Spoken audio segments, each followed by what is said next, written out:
Oke, alhamdulillahirrahmanirrahim. Pertama-tama mari kita panjatkan puji dan syukur kehadirat Allah Subhanahu wa taala atas segala limpahan rahmatnya, atas segala nikmatnya. Alhamdulillah kita dalam kondisi yang insya Allah terbaik-baik kita.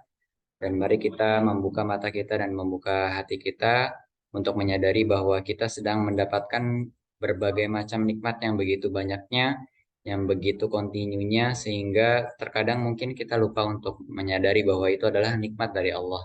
Seperti layaknya kita bisa melihat, kita bisa berjalan, kita bisa mendengar, dan lain-lainnya yang mungkin kita merasa bahwa ya udah memang seperti itu adanya, namun ada yang mungkin belum berkesempatan untuk bisa melihat, bisa berjalan dan lain-lainnya, dan itu adalah nikmat dari Allah. Dan tanpa adanya nikmat dari Allah, maka dengan mudahnya, dengan sangat mudahnya Allah bisa mencabut nikmat tersebut dari tubuh kita. Maka marilah kita bersyukur dan wujudkan, ekspresikan rasa syukur tersebut dengan ketaatan. Dan tak lupa salawat dan salam terus kita sampaikan kepada Nabi besar kita Nabi Muhammad Sallallahu Alaihi Wasallam beserta dengan keluarganya, para sahabatnya, para tabiin, tabiut tabiin, dan juga seluruh umatnya hingga akhir zaman. Dan semoga kita termasuk di dalamnya sebagai umatnya yang senantiasa mengikuti sunnah beliau, mempelajari sirah beliau, dan semoga kita termasuk ke dalam orang yang akan mendapatkan syafaatnya di hari akhir kelak. Amin ya rabbal alamin. Oke, mari kita buka dengan ta'awudz dan basmalah. A'udzu billahi minasyaitonir rajim. Bismillahirrahmanirrahim. Oke, alhamdulillah. Pada malam hari ini kita seperti rutin yang biasa, kita sudah kita akan melaksanakan kajian tafsir surah Maryam yang mungkin nanti dan ini sudah pekan ketiga ya. Alhamdulillah kita pekan ketiga, dan semoga kita bisa istiqomah terus kalau misalnya disesuai jadwal itu sampai November ya. Sampai selesai surah Maryam dilanjut dengan surah Al-Qasas, dan ini di awal ada 22 peserta ya. 22 peserta, semoga masih kita istiqomah sampai 22, sampai di nanti, sampai di akhir program ini, dan bisa mendapatkan berbagai macam ilmu dan juga bisa mengamalkannya ke sehari-hari. Amin ya rabbal alamin. Oke, alhamdulillah. Di sini sudah ada 14 partisipan, berarti udah ada 13 peserta ya. Semoga yang lainnya menyusul ya. Dan ini kalau yang izin ke Husna dan Sabik itu ada Mbak Hana sedang pindahan rumah. Nah, itu yang memang izin ya, yang izinnya tercatat. Yang lainnya kita doakan semoga jika ada urusan semoga dilancarkan urusannya, dan mungkin kalau ada yang kurang sehat di antara kita semoga diangkat penyakitnya dan menjadi pengubur dosa bagi kita. Amin. Dan semoga keberkahan terus melimpah pada aktivitas kita. Amin ya rabbal alamin. Oke, alhamdulillah. Kita sudah langsung saja ya, mungkin kita akan melanjutkan kajian tafsir surah Maryam terakhir sampai ayat ke-15 ya. Dan mungkin sekarang kisahnya melanjut. Kemarin kisahnya menceritakan tentang Nabi Zakaria, Nabi Yahya, mungkin nanti akan dilanjutkan ke ayat selanjutnya. Mungkin langsung saja kepada Ustaz Akil, saya persilakan kepada Ustaz. Baik, bismillahirrahmanirrahim. Assalamualaikum warahmatullahi wabarakatuh. Waalaikumsalam Warahmatullahi wabarakatuh. Alhamdulillah, wassalatu wassalamu ala rasulillah, wa la hawla wa la quwwata illa billah. Rabbi shrah li sadri wa yassir li amri wahlul 'uqdatam min lisani yafqahu qawli. Allahumma 'allimna ma yanfa'una wanfa'na bima 'allamtana warzuqna 'ilman nafi'a amin ya rabbal alamin.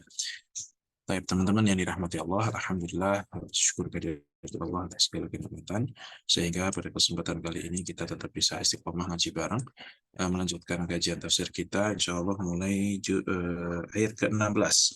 Ya, ini sudah masuk ke cerita yang kedua, ya, cerita yang kemarin aneh, sekarang lebih aneh lagi gitu ya. Ini untuk menunjukkan bahwasannya ya tidak ada yang aneh, tidak ada yang susah bagi Allah. Aneh itu hanya dari perspektif kita. Aneh itu hanya karena subjektivitas kita. Tapi pada hakikatnya semuanya itu sama di hadapan Allah. Tidak ada yang susah, ya, ya semuanya sama gitu ya. Tidak bisa dikatakan mudah karena tidak ada tingkatan gitu ya. Ya artinya semuanya sama. Tidak ada yang tidak bisa. Gitu. Disebut mudah itu kan karena dibandingkan dengan yang lain karena susah. susah gitu. Ya ini nggak ada yang susah, nggak ada yang susah itu artinya ya mudah gitu ya, yang mudah semua. Baik. Tak lupa salam serta salam, mari kita sajikan ke junjungan kita Nabi Muhammad SAW dengan penuh harap semoga kita termasuk umat yang akan mendapatkan syafaat di kiamat nanti. Amin ya rabbal alamin. Baik, langsung saja kita melanjutkan kajian tafsir kita. Surah Maryam ayat ke-16. Baik. A'udzu billahi minasyaitonir rajim. Wadhkuru fil kitabi Maryam idin tabadat min ahliha makanan syarqiyya. Dan ingatlah atau sebutkanlah wahai Muhammad fil kitab, di dalam Alkitab, maksudnya Alkitab di sini adalah Al-Quran. Apa yang diperintahkan oleh Allah untuk menyebutkan, yaitu Maryam.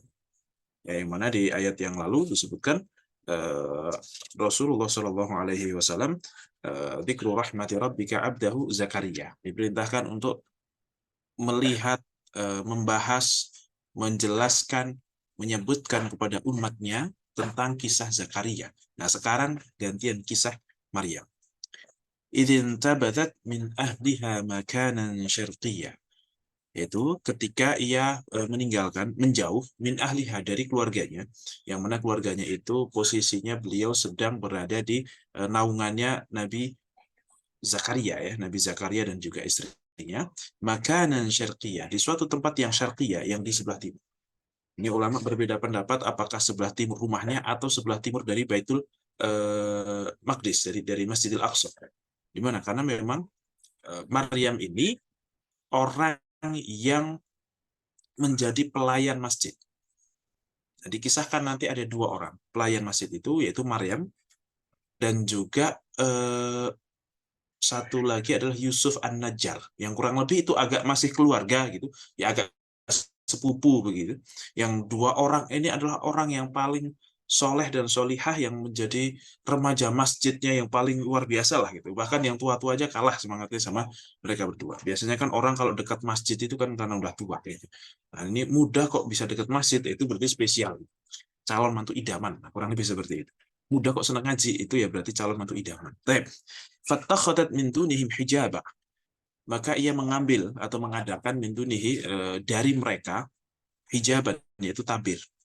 Jadi karena beliau ingin keluar untuk bersemedi kalau bahasa kita, atau mungkin untuk fokus kepada ibadah, pengen sendirian, maka membawa satu mungkin tenda atau apapun itu, yang intinya untuk mengisolasi dirinya dari orang lain supaya tidak terlihat, supaya tidak nampak, karena akan tinggal situ.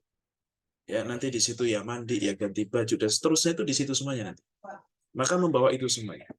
Fa'arsalna ilaiha ruhana, maka kami mengutus kepadanya, yaitu ruhana, ruh kami, yaitu Jibril. Fatamatsala laha basyaran sawiyya, maka dia akan menyerupai satu bentuk manusia yang sangat luar biasa. Nah, Maryam itu kemudian membawa tabir keluar dari tempat itu, ya dikatakan itu di Bethlehem. Nanti ketika beliau hamil itu, nanti sampai kaburnya itu ke Bethlehem, Baitul Lahmi. Nah, fattakhadat min dunihim hijaba. Ini bisa menjadi satu hal pertama, bahwasannya memang beliau punya kebiasaan itu.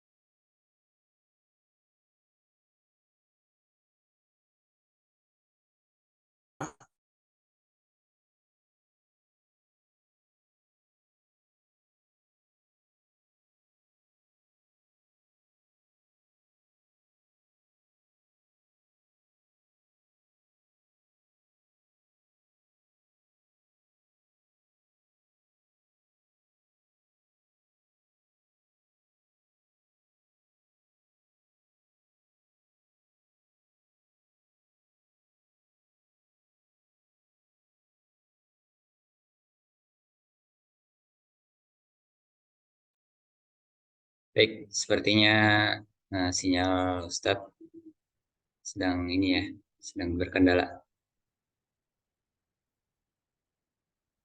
Kita tunggu dulu.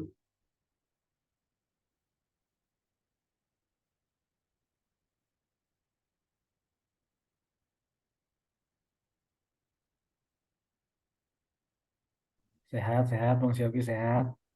Alhamdulillah sehat Andi. Baru muncul nih Di. Seneng banget nih ngeliat muka-mukanya ini.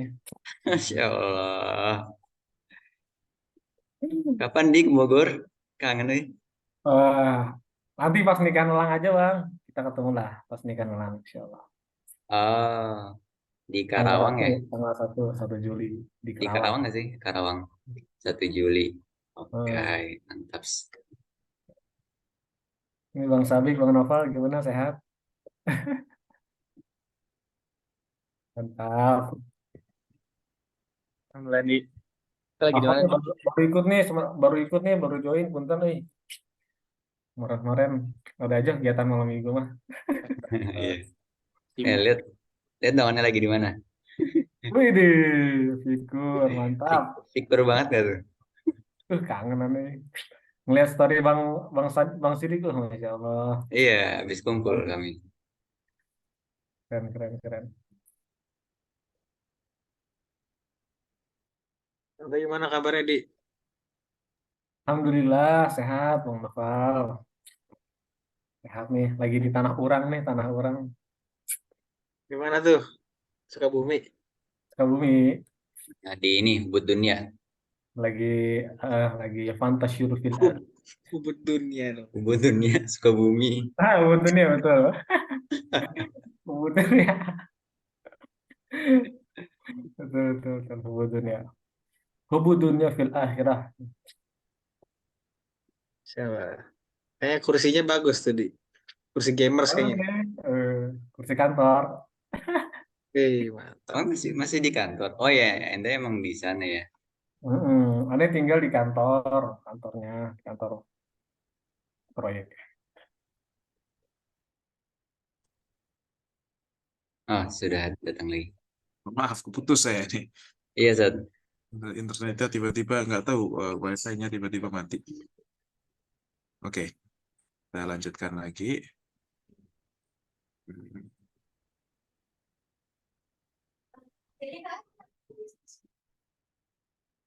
Oke.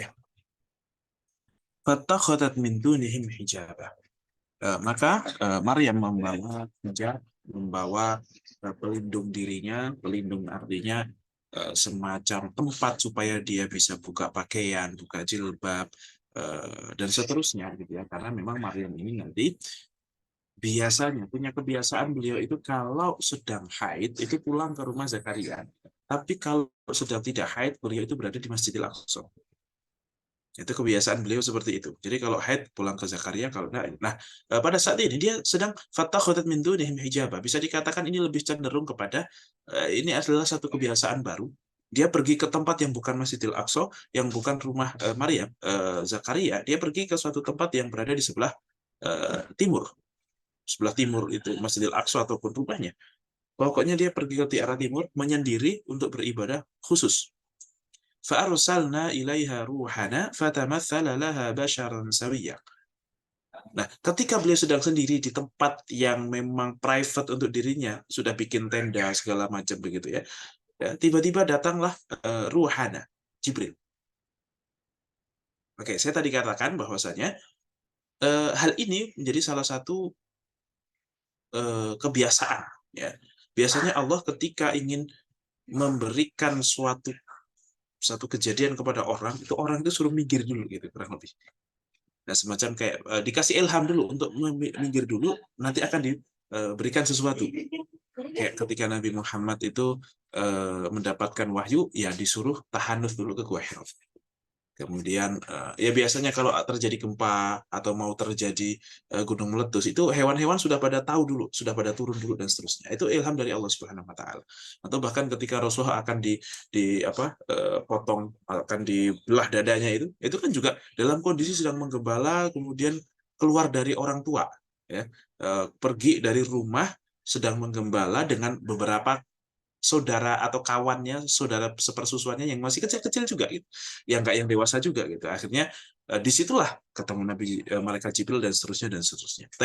Fa arsalna ilaiha ruhana, maka kami mengutus kepada Maryam ini ruhana, ruh kami. Nah, maksudnya ruh itu kenapa? Karena dengan Jibril lah Allah kemudian menghidupkan ruh-ruh manusia ini. Dengan Jibril Allah memberikan wahyu kepada Nabi Muhammad yang mana Quran ini nanti akan menghidupkan ruh-ruh kita, jiwa-jiwa kita. Itu kenapa kok malaikat Jibril disebut sebagai ruh. Atau nanti yang berikutnya adalah karena malaikat Jibril salah satu malaikat yang sangat dicintai oleh Allah Subhanahu wa taala. Sehingga kita sering menyebut orang yang kita cintai dengan jiwaku, ya kan? Wahai jiwaku, ada seterusnya. Kurang lebih seperti itu. Fatamatsala laha basharan sawiyya. Kemudian beliau menyerupai seseorang yang manusia yang sawiyya, yang sempurna, tinggi, gagah, ganteng, putih apa enggak ya? Ya, pokoknya nggak tahu lah, nggak jelasin gitu ya, karena takutnya kalau dibilang ganteng tuh harus putih, wah, ntar body shaming atau apa. Pokoknya begitu lah. Pokoknya ganteng, tegap gitu ya, nggak yang buncit, nggak yang apa. Pokoknya tegap, ganteng lah. Semua perempuan pasti akan meleleh melihatnya. Nah, kurang lebih seperti itu. Fa arsalna ilaiha ruhana fatamatsala laha basharan sawiyya. Nah, memang malaikat Jibril itu beberapa kali dia menyerupai manusia karena memang punya kemampuan untuk berpindah-pindah bentuk begitu ya. Yang ketika ketemu dengan Rasulullah di saat para sahabat itu ada, itu juga menyerupai orang yang tidak nampak, bukan orang sini karena nggak ada yang kenal, tapi juga bukan dari orang jauh. Kalau dari lihat penampilannya kok kayak rapi gitu. Karena kalau orang jauh kan ketahuan dia habis capek safar, itu kan ketahuan, apalagi zaman dulu gitu. Tidak ada. Itu malaikat Jibril. Sekarang juga kondisinya seperti itu. Dan apakah Maryam ini kemudian karena ketemu dengan malaikat Jibril, apakah menjadi nabi atau tidak? Memang sebagian ulama ada yang mengatakan dia itu nabi perempuan, nabi ya. Tetapi kebanyakan ulama mengatakan bukan nabi karena gimana ayatnya? Wa ma nursilu min qablika illa rijalan nuhi ilaihim. Ya, bahwasanya tidaklah kami utus ke orang-orang sebelummu kecuali rijalan, yaitu orang laki-laki. Laki-laki yang kami berikan wahyu. Nah, berarti nabi itu syaratnya harus laki-laki. Kalau tidak laki-laki maka bukan nabi. Lah kok ketemu Jibril, lah kok mendapatkan wahyu dan seterusnya, maka tidak semua yang dari Allah melalui malaikat Jibril itu kemudian namanya wahyu. Karena bisa jadi ilham. Sebagaimana mungkin zaman sekarang kita juga masih sedang diberikan, kadang sering diberikan apa namanya, gini, firasat, kamu tuh akan gini, ntar gini saja, dan seterusnya. Itu semacam itu juga bisa jadi datang kepada kita. Tapi apakah kemudian kita jadi nabi? Ya enggak. Gitu. Ya, seseorang yang mendapatkan ilham seperti itu ya sah-sah saja, dan mungkin saja ya. Walaupun kalau ada orang yang ngaku-ngaku ya nggak harus kita percaya juga karena nggak ada buktinya juga. Tetapi itu juga bisa jadi dari Jibril dan dari Allah Subhanahu wa taala, tetapi tidak mengharuskan seseorang yang mendapatkan itu disebut langsung menjadi nabi gitu. Oke. Nah, tentu Maryam sangat kaget dengan kedatangan Jibril. Wong ini area private kok tiba-tiba masuk ke ruangan yang sudah dikasih sekat-sekat seperti itu. Dan di situ juga memilih yang tenang, nggak ada orang dan seterusnya. Maka Ibunda Maryam itu langsung mengatakan, qalat inni a'udzu birrahmani minka in kunta taqiyya. Maryam langsung berkata, ini sesungguhnya aku berlindung kepada Zat yang Maha Rahman atas lemahnya diriku. Lemah diriku itu maksudnya lemah diriku ada dua kemungkinan. Karena memang malaikat Jibril dalam bentuk laki-laki yang luar biasa, yang ganteng, gagah, dan pada saat itu Maryam juga belum menikah, belum pernah mengetahui apa sih namanya, ya, perhubungan seperti itu dan seterusnya ya, dengan lawan jenis dan seterusnya, dan juga sudah dewasa. Artinya dalam sebuah riwayat dikatakan sebelum hamilnya Nabi Isa itu Maryam haid 2 kali, sudah pernah haid 2 kali. Ya, maka kurang lebih usianya beliau itu ada yang mengatakan 10 tahun, ada yang mengatakan 13 tahun. Ketika hamil Isa itu usianya 13 tahun. Ini kira-kira nih, Sauki, 13 tahun ngapain kita? Ya, beliau sudah ketemu malaikat Jibril gitu di usia 13 tahun. Sudah punya anak, sudah siap secara lahir batin, sudah dikenal oleh orang-orang di sekitar situ, tidak ada satupun orang yang sebanding dengan dia di dalam urusan ibadah. sudah terkenal usia 13 tahun. Nah, ini memang kayaknya kita itu terlalu banyak ngabisin waktu kali ya. Coba bayangin SMP, SMA, itu kayaknya tujuan hidup kita ya cuman menjalani rutinitas biar lulus SMP, kemudian masuk SMA. Udah, kayak nggak terlalu punya apa gitu. Hidup itu untuk apa itu kayaknya nggak pernah mikir. Baru mungkin setelah SMA agak mikir dikit lah. Itu pun juga masih banyak yang masuk kuliah, kemudian ya pokoknya target saya, hidup saya ini adalah menyelesaikan kuliah, kemudian dapat kerja, udah selesai. Nah, padahal orang-orang zaman dulu itu sudah mungkin memikirkan saya hidup itu untuk apa. Sebenarnya saya itu siapa, tugas saya di sini apa, tujuan seharusnya itu apa, dan seterusnya. Itu sudah dipikirkan sejak sejak ya usia dewasa, usia balik. Maka rata-rata orang kalau sudah balik itu ya sudah mandiri, sudah siap dengan kehidupan ini. Nah, sedangkan kita kok kayaknya usia 25 aja masih minta orang tua kan gitu ya. Ini di satu sisi dari kemandirian, belum kemandirian finansial, belum kemandirian masalah mental misalnya. Umur 25 juga masih cengeng, masih masih apa namanya mentalnya lemah, tidak tahan banting dan seterusnya dan seterusnya. Ini memang terjadi kayak semacam penurunan dari sisi kedewasaan gitu ya. Meskipun kalau secara usia, secara fisik itu banyak perempuan yang head usia 9 tahun, 8 tahun, bahkan 8 tahun sudah ada yang head. Meskipun mazhab Syafi'i minimal head itu usia 9 tahun.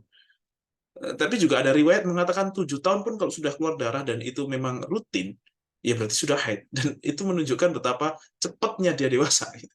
Secara fisik. Ya. Walaupun secara mental, umur usia 25 saja, kadang bahkan punya anak. Ada cerita juga, suami istri nikah, udah punya anak, yang ngomong anak itu neneknya, gitu ya, ibunya si perempuan ini, yang nyuciin baju anak mantu sama cucunya itu juga si neneknya gitu. Jadi wah kok mentalnya begitu banget gitu masih. Artinya belum siap untuk menikah gitu. Nah, Maryam usianya segitu. Yang sudah matang lah, artinya sudah ada ketertarikan dengan laki-laki. Bahkan banyak ulama mengatakan bahwasanya salah satunya Asawi mengatakan bahwasanya Al-Alusi juga mengatakan Maryam itu sempat eh, tergerak hatinya.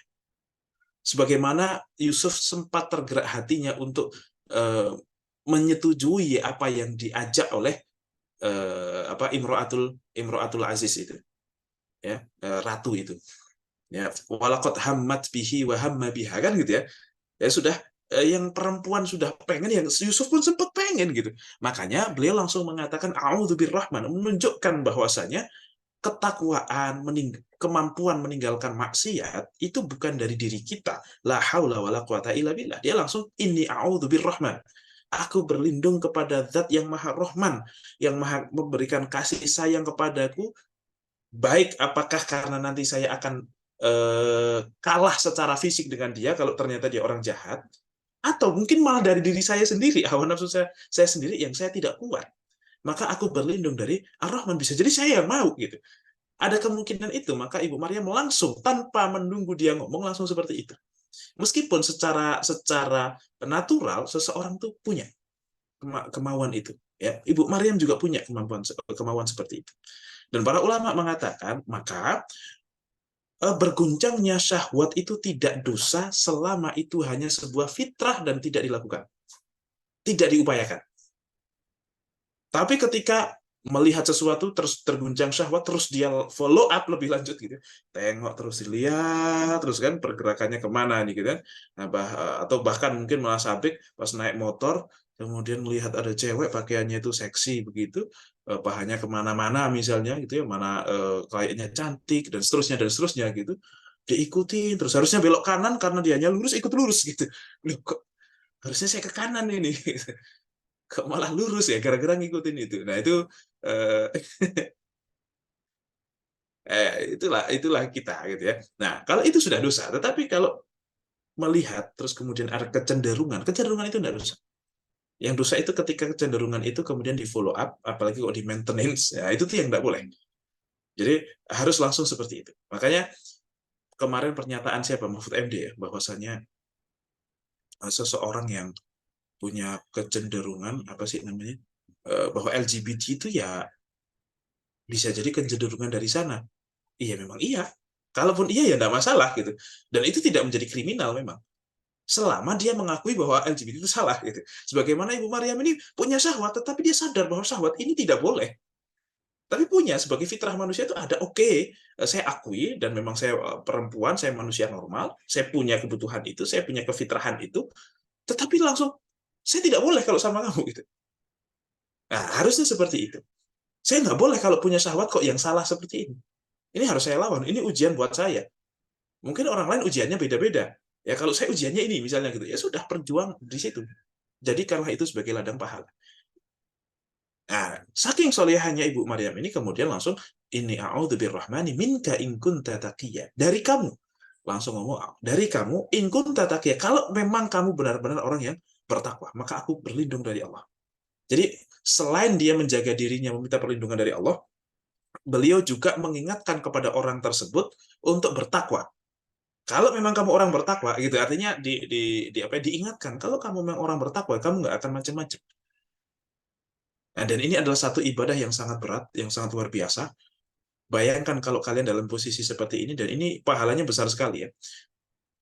Kalau dalam hadis 7 orang yang akan dinaungi oleh Allah itu kan salah satunya adalah wa rajulun da'athu imra'atun dzatu mansabin, ya, seorang laki-laki yang diajak oleh seorang perempuan yang dzatu mansabin wa jamalin, dia memiliki kedudukan posisi dan juga cantik. Kemudian laki-laki ini bilang, ini akhafullah, saya takut kepada Allah. Akhirnya nggak mau gitu, menolak ajakan perempuan yang cantik yang kemudian punya posisi. Dia itu perempuan terkenal, public figure misalnya seperti orang yang punya pengaruh. Ini kan satu hal, cantik lagi, 2 hal berarti di sini terkumpul, sempurna udah ini perempuan. Mungkin secara fisik biasa saja, secara wajah biasa saja, tetapi dia adalah perempuan yang punya pengaruh gitu misalnya. Itu juga akan menggoda juga. Atau mungkin orang dia biasa saja, bukan siapa-siapa, tapi parasnya cantik. Itu juga akan menjadi masalah. Nah, maka kalau godaannya sangat berat dan punya kesempatan, artinya tidak ada orang lain yang melihat sehingga kita tidak takut siapapun, tidak akan takut citra kita buruk. Kemudian satu lagi, tidak ada penghalangnya. Kok kemudian dia mengatakan ini akhafullah? Wah, ini nih langsung menjadi seorang yang akan dinaungi oleh Allah di hari kiamat. Tapi kayaknya sih kalau teman-teman di sini nggak akanlah terjadi ujian yang seperti itu ya. Ini kan sebuah ujian yang sangat berat. Nah, ini menunjukkan bahwa Ibu Maryam adalah ujian seorang yang sangat solihah sehingga ujiannya sangat berat gitu. Tapi kalau Sabi kayak gitu kayaknya enggak deh, enggak diuji dengan seperti itu ya. Karena siapa yang mau nguji gitu ya, nggak ada. Malah kadang kita yang cari ujian kan gitu. Ibaratnya gitu, nggak ada ya. Kalaupun yang goda ya nggak yang cantik lah, yang biasa aja lah gitu kayaknya gitu. Kita juga gini-gini aja. Nah, ya setiap orang punya ujiannya lah. Setiap kelas ada ujiannya, beda-beda. Nah, bahkan di hadis yang lain yang ada 3 orang terkurung dalam gua kemudian ketutup pintunya dengan batu, itu kan doa dengan tawasul dengan kebaikan. Nah, salah satu ceritanya adalah seseorang yang kemudian sangat ngincer perempuan dari salah satu mungkin keluarga atau saudaranya atau pokoknya di kampungnya lah. Ada seorang perempuan yang sangat diincar sama dia, sudah dirayu-rayu sedemikian rupa nggak mau terus, gitu ya. Sudah dan kata dia tidak ada laki-laki mencintai perempuan lebih dari saya. Pokoknya saking mentoknya pengen sama perempuan tersebut. Kemudian akhirnya di satu kondisi sang perempuan ini butuh sekali dengan uang dan tidak ada yang bisa membantu dirinya. Kemudian dia membantu uang itu tapi dengan syarat serahkan dirimu kepadaku. Akhirnya dia nggak bisa ngapa-ngapain si perempuan ini. Sudah menyerahkan diri kepada si laki-laki, uangnya diterima, dan begitu mau menzinai, si perempuan ini bilang, ittaqillah, bertakwalah kepada Allah. Sesungguhnya kamu tidak berhak untuk membuka tutup ini kecuali dengan yang halal. Langsung setelah itu dia tinggalkan. Dengan itu, batunya kegeser. Artinya itu adalah satu ibadah yang sangat luar biasa. Ya, sehingga meninggalkan kemaksiatan itu menjadi satu ibadah yang besar jika memang ada kesempatannya. Kalau kita memang punya kemampuannya, punya kesempatannya, dan ibaratnya tidaklah menghalangi kita kecuali karena ketakutan kita kepada Allah saja. Nah, kalau tidak menghalangi kita untuk berbuat maksiat karena memang tidak punya kemampuan, ya memang bukan mau maksiat itu. Artinya meninggalkan kemaksiatannya tidak bisa menjadi satu nilai plus juga gitu. Misalnya, Sabik, kenapa kok nggak mabuk-mabukan? Ya, gimana mau mabuk? Duit nggak ada. Kalau mabuk nggak kerja, dan seterusnya gitu. Jadi memang nggak mabuk bukan karena soleh gitu. Ya karena memang nggak mampu aja gitu. Sabik, kenapa kok nggak pacaran sana sini dan seterusnya? Ya nggak ada yang mau masalahnya. Misalnya gitu. Jadi contoh saja gitu. Ya, berarti bukan karena tidak mau, tapi karena tidak mampu gitu. Nah, ini beda nih. Nah, jadi sabar itu ada 3. Satu, sabar dari ujian-ujian, dari hal-hal yang sifatnya sempit, dari kesusahan, dari ujian dari Allah. Itu adalah kesabaran yang tingkat paling rendah. Kenapa? Karena kesabaran untuk hal ini itu ya nggak sabar pun keadaan kita ya sudah begitu gitu. Akhir bulan nggak punya duit, kontrakan mau habis, pulsa nggak ada gitu kan. Misalnya gitu, ya udahlah sabar aja deh. Ya dia kalau nggak sabar juga nggak berubah keadaannya. Jadi sabar itu bukan kayak pilihan, tapi ya memang mau nggak mau harus sabar. Kalau tidak sabar malah memperburuk keadaan. Ini sabar paling rendah seperti itu. Itu sabar yang pertama. Sabar yang kedua adalah sabar di dalam melakukan ketaatan-ketaatan. Mau sholat itu berat. Mau datang ngaji itu berat. Nah, butuh kesabaran ekstra untuk kemudian bisa tahan istiqomah di dalam melakukan suatu kebaikan. Nah, itu kesabaran yang kedua. Ini lumayan ini. Tingkatnya sudah menaik. Dan yang paling tinggi lagi adalah sabar untuk tidak maksiat padahal punya kemampuan. Nah, ini nih yang paling berat. Jadi bisa jadi teman-teman itu tidak dijadikan kaya gitu, atau tidak dijadikan seorang yang terkenal yang di mata perempuan itu wah dan seterusnya, ya karena memang kayaknya belum mampu sabar kalau di dalam fase itu gitu bisa jadi ya. Makanya sabarnya orang yang punya kemampuan untuk maksiat itu jauh lebih teruji dengan sabarnya orang yang memang mau nggak mau ya harus sabar. Ini sabar karena keadaan, yang satu sabar karena pilihan, kan gitu.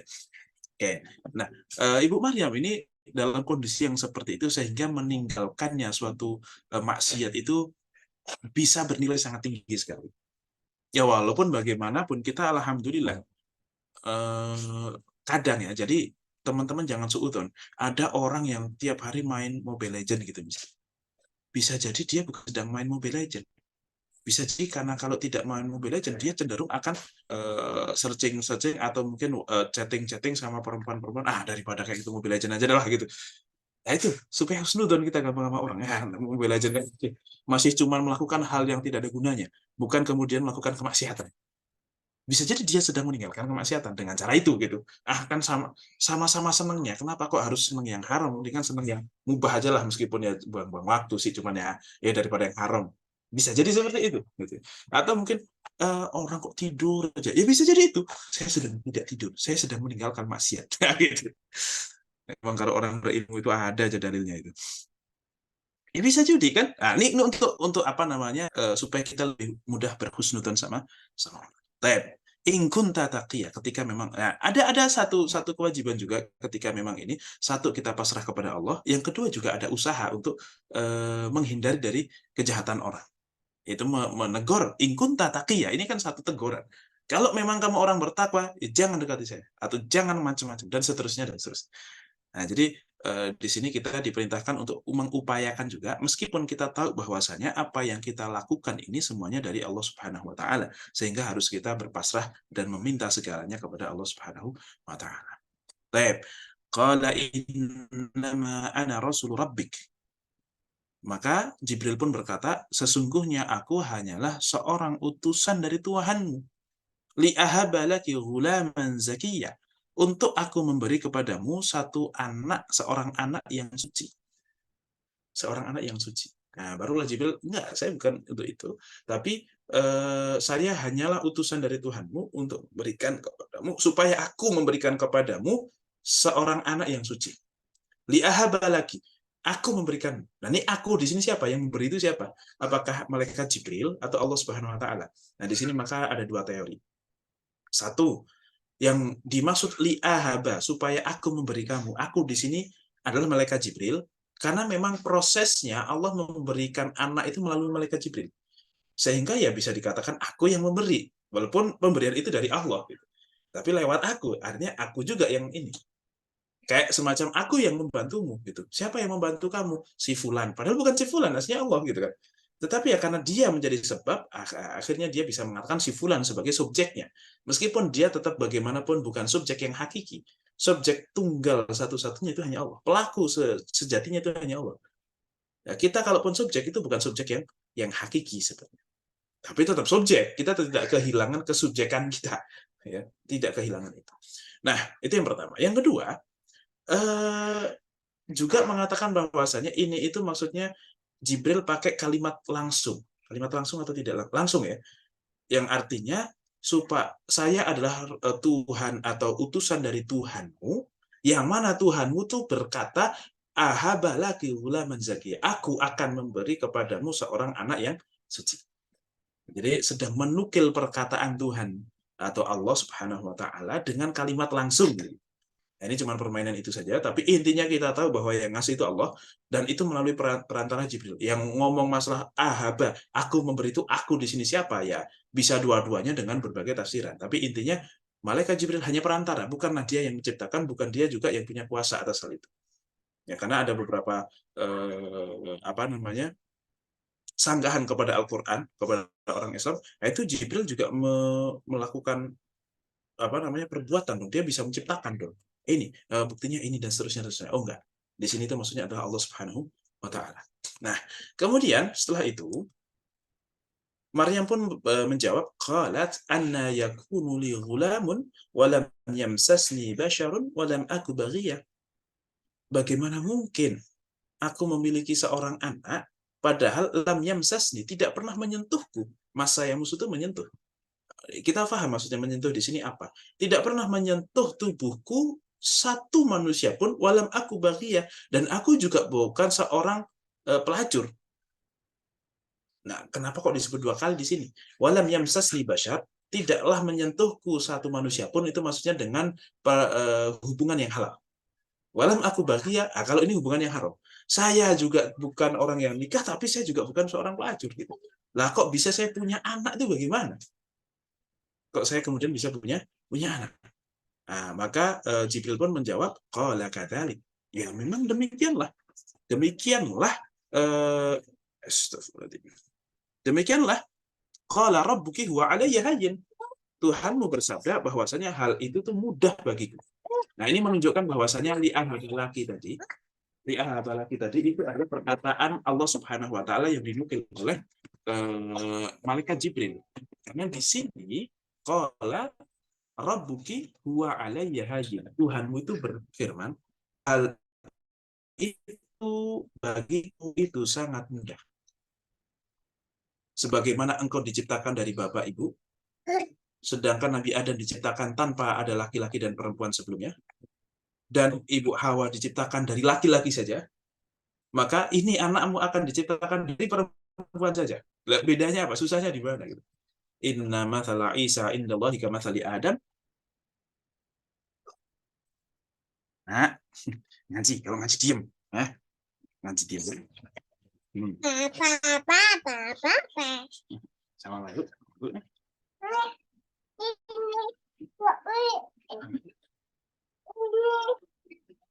Oke. Sampai mana kok ayat ini ya?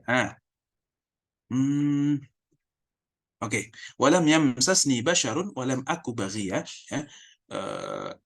Tidak ada satu sebab secara manusiawi, secara sunnatullah atau secara sistem yang ada di dunia ini, bahwasanya kalau mau terjadi pembuahan itu ya harus ada sperma dan sel telur. Lah ini kok nggak ada sperma, cuman adanya sel telur saja kok bisa jadi anak? Ya logikanya dibalik saja. Buktinya ada sperma dan ada sel telur juga nggak selalu dari anak kok. Berarti ketemu gitu. Tanpa menggunakan pengaman, tanpa di ini dan seterusnya, ketemu, tapi nggak jadi anak juga. Ya artinya memang ini hanya hal yang terbiasa terjadi. Bukan kemudian kalau biasa terjadi itu otomatis harus seperti itu. Ini hanya biasa terjadi, bukan pasti seperti itu. Biasanya kalau mau punya anak itu seperti itu. Tapi biasanya gitu ya, bukan pasti. Bukan harus, karena semuanya itu adalah berdasarkan takdir Allah Subhanahu wa taala. Oke, qala kadzalik, ya seperti itulah qala rabbuki huwa alayya hayyin. Tuhanmu mengatakan bahwasanya hal itu bagiku sangat mudah sekali, walinaj'alahu ayatan linnas, dan supaya kami menjadikan anak itu nanti sebagai ayatan, sebagai tanda-tanda, sebagai mukjizat linnas bagi manusia, warahmatan minna, dan juga sebagai bentuk rahmat kasih sayang dari kami. Rahmat kasih sayang buat siapa? Buat ya orang-orang Nasrani nantinya. Orang Nasrani, kaum apa namanya, Al-Ansori gitu ya. Dan juga buat rahmat umatnya Nabi Muhammad di akhir zaman ketika Nabi Isa turun sebagai panglima. Nah, karena ketika Nabi Isa turun sebagai panglima nanti, itu benar-benar terjadi kerahmatan yang sungguh luar biasa, di mana tidak ada satupun yang sengsara pada saat itu. Bahkan dikatakan, apalagi kok nyolong, apalagi kok begal, kezaliman antar manusia, nggak ada. Wong antar hewan saja tidak. Kambing sama serigala itu berdekatan, nggak saling makan. Seorang anak kecil nginjek ular itu nggak dimakan, nggak digigit itu anak. Bahkan malah main sama ular, gitu. Anak kecil itu. Nah, ini saking berwibawanya, saking solehnya Nabi Isa, sampai yang lain itu terpengaruh gitu ya. Ya, ini kesolehan seseorang itu memang mempengaruhi lingkungan gitu. Saking solehnya Nabi Isa sampai semuanya itu jadi soleh gitu. Bahkan ular, bahkan serigala itu jadi soleh gitu. Ya. Nah, walinaj'alahu ayatan, ini sebagai pertanda bahwasanya ya Allah bisa saja bikin apa saja. Sebagaimana Zakaria tiba-tiba punya anak Yahya di usia segitu kan gitu. Nah, ini sah-sah saja untuk terjadi di hadapan Allah Subhanahu wa taala. Kemudian wa kana amran maqdiya, dan hal ini sudah diputuskan. Tidak bisa di-cancel, nggak bisa kok. Ya jangan, itulah ujiannya. Memang ini ujian. Ini dari Allah, saya tahu, saya yakin bahwa ini dari Allah Subhanahu wa taala. Tapi jangan, itulah ujiannya. Kurang lebih kan seperti itu. Negosiasi. Enggak. Wa kana amran maqdiya, dan perkara ini bahwa kamu akan punya anak ini sudah final, tidak bisa diganggu gugat sudah. Nah, ini menjadi satu ujian yang sangat berat. Wong Nabi Maryam ini biasanya memang selalu mengasingkan diri, terbiasa dia itu tidak nampak dari penglihatan orang, tapi terkenal bahwa dia itu menjadi khidmah buat Masjidil Aqsa, dan dia itu ahli ibadah. Kok tiba-tiba datang bawa anak? Itu apa yang akan terjadi itu? Nah, ini kan ujian yang sangat berat sekali. Datang bawa anak, belum menikah, dan dia anak dari Imron, seorang yang sangat soleh, diasuh oleh pemuka agama, nabi bahkan, yaitu Zakaria. Nah, masa hasilnya begitu? Nah, ini kan sangat mengagetkan sekali. Akan menjadi masalah betul, menjadi fitnah betul buat siapa? Buat semuanya. Ya buat Maryam jadi fitnah, buat orang-orang yang sekitarnya pun jadi fitnah. Ya termasuk nanti Yusuf An-Najjar itu juga menjadi fitnah buat dirinya. Menjadi fitnah karena dia ya soleh, tapi tahu Maryam juga solihah, kemudian apa namanya, harus melihat dan kira-kira husnudzonnya gimana kepada dia gitu. Makanya Maryam pun ketika ngomong pertama kali, katanya yang pertama kali tahu bahwasanya Maryam hamil itu Yusuf An-Najjar. Yusuf An-Najjar itu tadi satu orang yang soleh yang berikutnya lagi. Dia tahu tapi dengan analogi-analogi. Wahai Yusuf, Allah mungkin nggak memunculkan pohon tanpa ada bibitnya, tanpa ada benihnya, tanpa ada tunasnya terlebih dahulu. Ya mungkin saja gitu. Mungkin nggak Allah menciptakan buah tanpa pohonnya, dan seterusnya. Pokoknya dengan analogi-analogi seperti itu. Bagaimana dengan Nabi Adam? Kemudian bagaimana dengan Ibu Hawa dan seterusnya? Berarti mungkin nggak kalau misalnya ada seseorang yang perempuan hamil tanpa suami gitu, tanpa ada laki-laki yang menyetubuhinya, tanpa ada laki-laki yang membuahinya? Ya mungkin bagi Allah Subhanahu Wa Taala.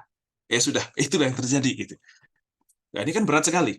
Dan dia yang pertama kali tahu, dan dia ikut menutupi lah awal-awal itu. Karena memang masih bingung. Baik. Kemudian fahamalathu fantabadat. Maka Maryam kemudian mengandung, dan dikatakan itu ditiupkan ruhnya itu oleh malaikat Jibril ya di sakunya Maryam, kemudian sampai ke perutnya. Fahamalathu, kemudian ia mengandung, fantabadat bihi makanan qasiyya. Maka ia pun meninggalkan tempat itu dan pergi ke tempat yang qasi, yang jauh. pergi ke tempat yang jauh karena panik juga nih, gimana nih ceritanya gitu. Harus seperti apa? Tiba-tiba hamil. Dan hamilnya itu benar-benar tiba-tiba. Banyakkan ulama mengatakan usia kehamilan itu ya benar-benar ditiupkan kemudian hamil, udah. Dan posisi dari hamil sampai nanti melahirkan itu dikatakan ya hanya 1 saat. 1 saat itu bukan 60 menit ya. Saat itu kan kalau bahasa Indonesianya sekarang itu jam.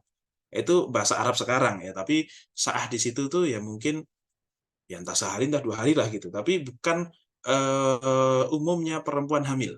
Walaupun ada yang mengatakan ya 9 bulan sebagaimana perempuan hamil. Tapi kayaknya kalau sampai 9 bulan hilang itu kan ya pasti heboh kan, akan dicari-cari.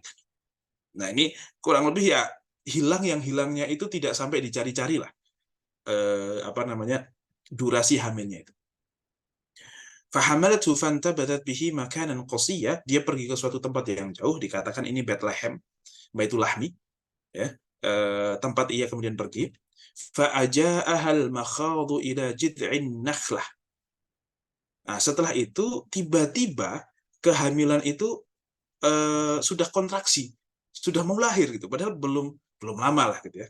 Nah, ini juga menenangkan Maryam juga bahwasanya memang ini terjadi karena keajaiban. Ini hamil aja nggak normal, masa hamil cuman durasinya segitu, tiba-tiba udah kontraksi saja dan seterusnya.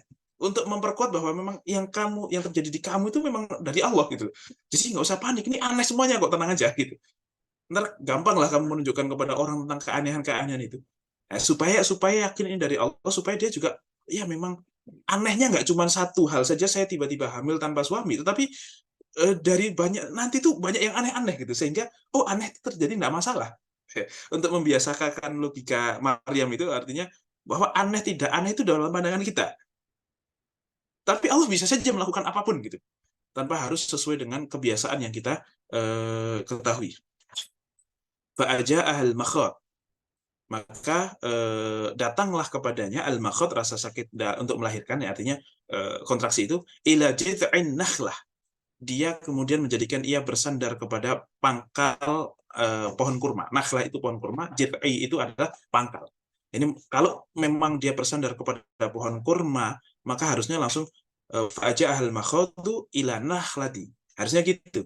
Tapi kok ditambah ila jid'in nakhlah menunjukkan bahwasanya kurmanya itu pohon kurma yang sudah kepalanya nggak ada lah gitu, tinggal batangnya doang gitu, yang rambutnya sudah nggak ada, pohonnya sudah nggak ada. Jadi nanti ada keanehan lagi, wong pohonnya mati tapi kok bisa kurmanya jatuh gitu. Nah, salah satunya nanti. Dan ini dikatakan bahwasanya dia sudah kembali ke tempat Baitul Maqdis lagi. Dari Bethlehem dia balik lagi ke situ. Ya, karena panik juga dia, lah kok sakit-sakit gitu, balik lagi dia. Meskipun ya masih di tempat yang tidak diketahui orang. Dan dia berkata begini, qalat ya laitani mitu qabla hadha wa kuntu nasyan mansiyah.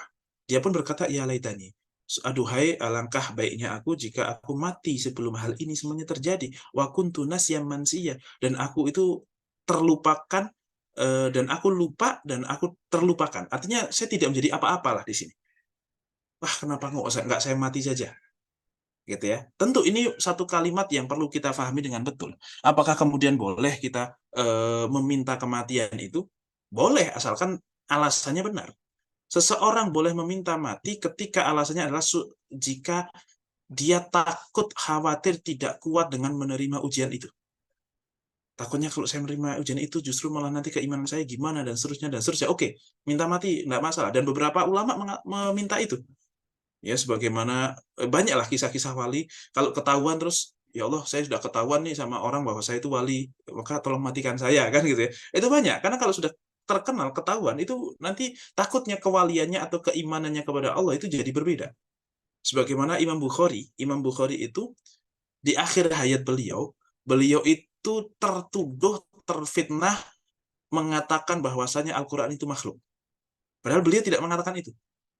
Sehingga di akhir hayat beliau, yang tadinya jamaahnya ribuan, ya, orang sampai rela naik ke atas genteng masjid untuk dengerin kajiannya Imam Bukhari, itu di akhir hayat beliau nggak ada yang ngaji sama beliau, kecuali Imam Muslim saja. Imam Muslim itu muridnya Imam Bukhari. Nah, kan dalam kondisi itu dia merasa berat, kok seperti ini fitnah itu.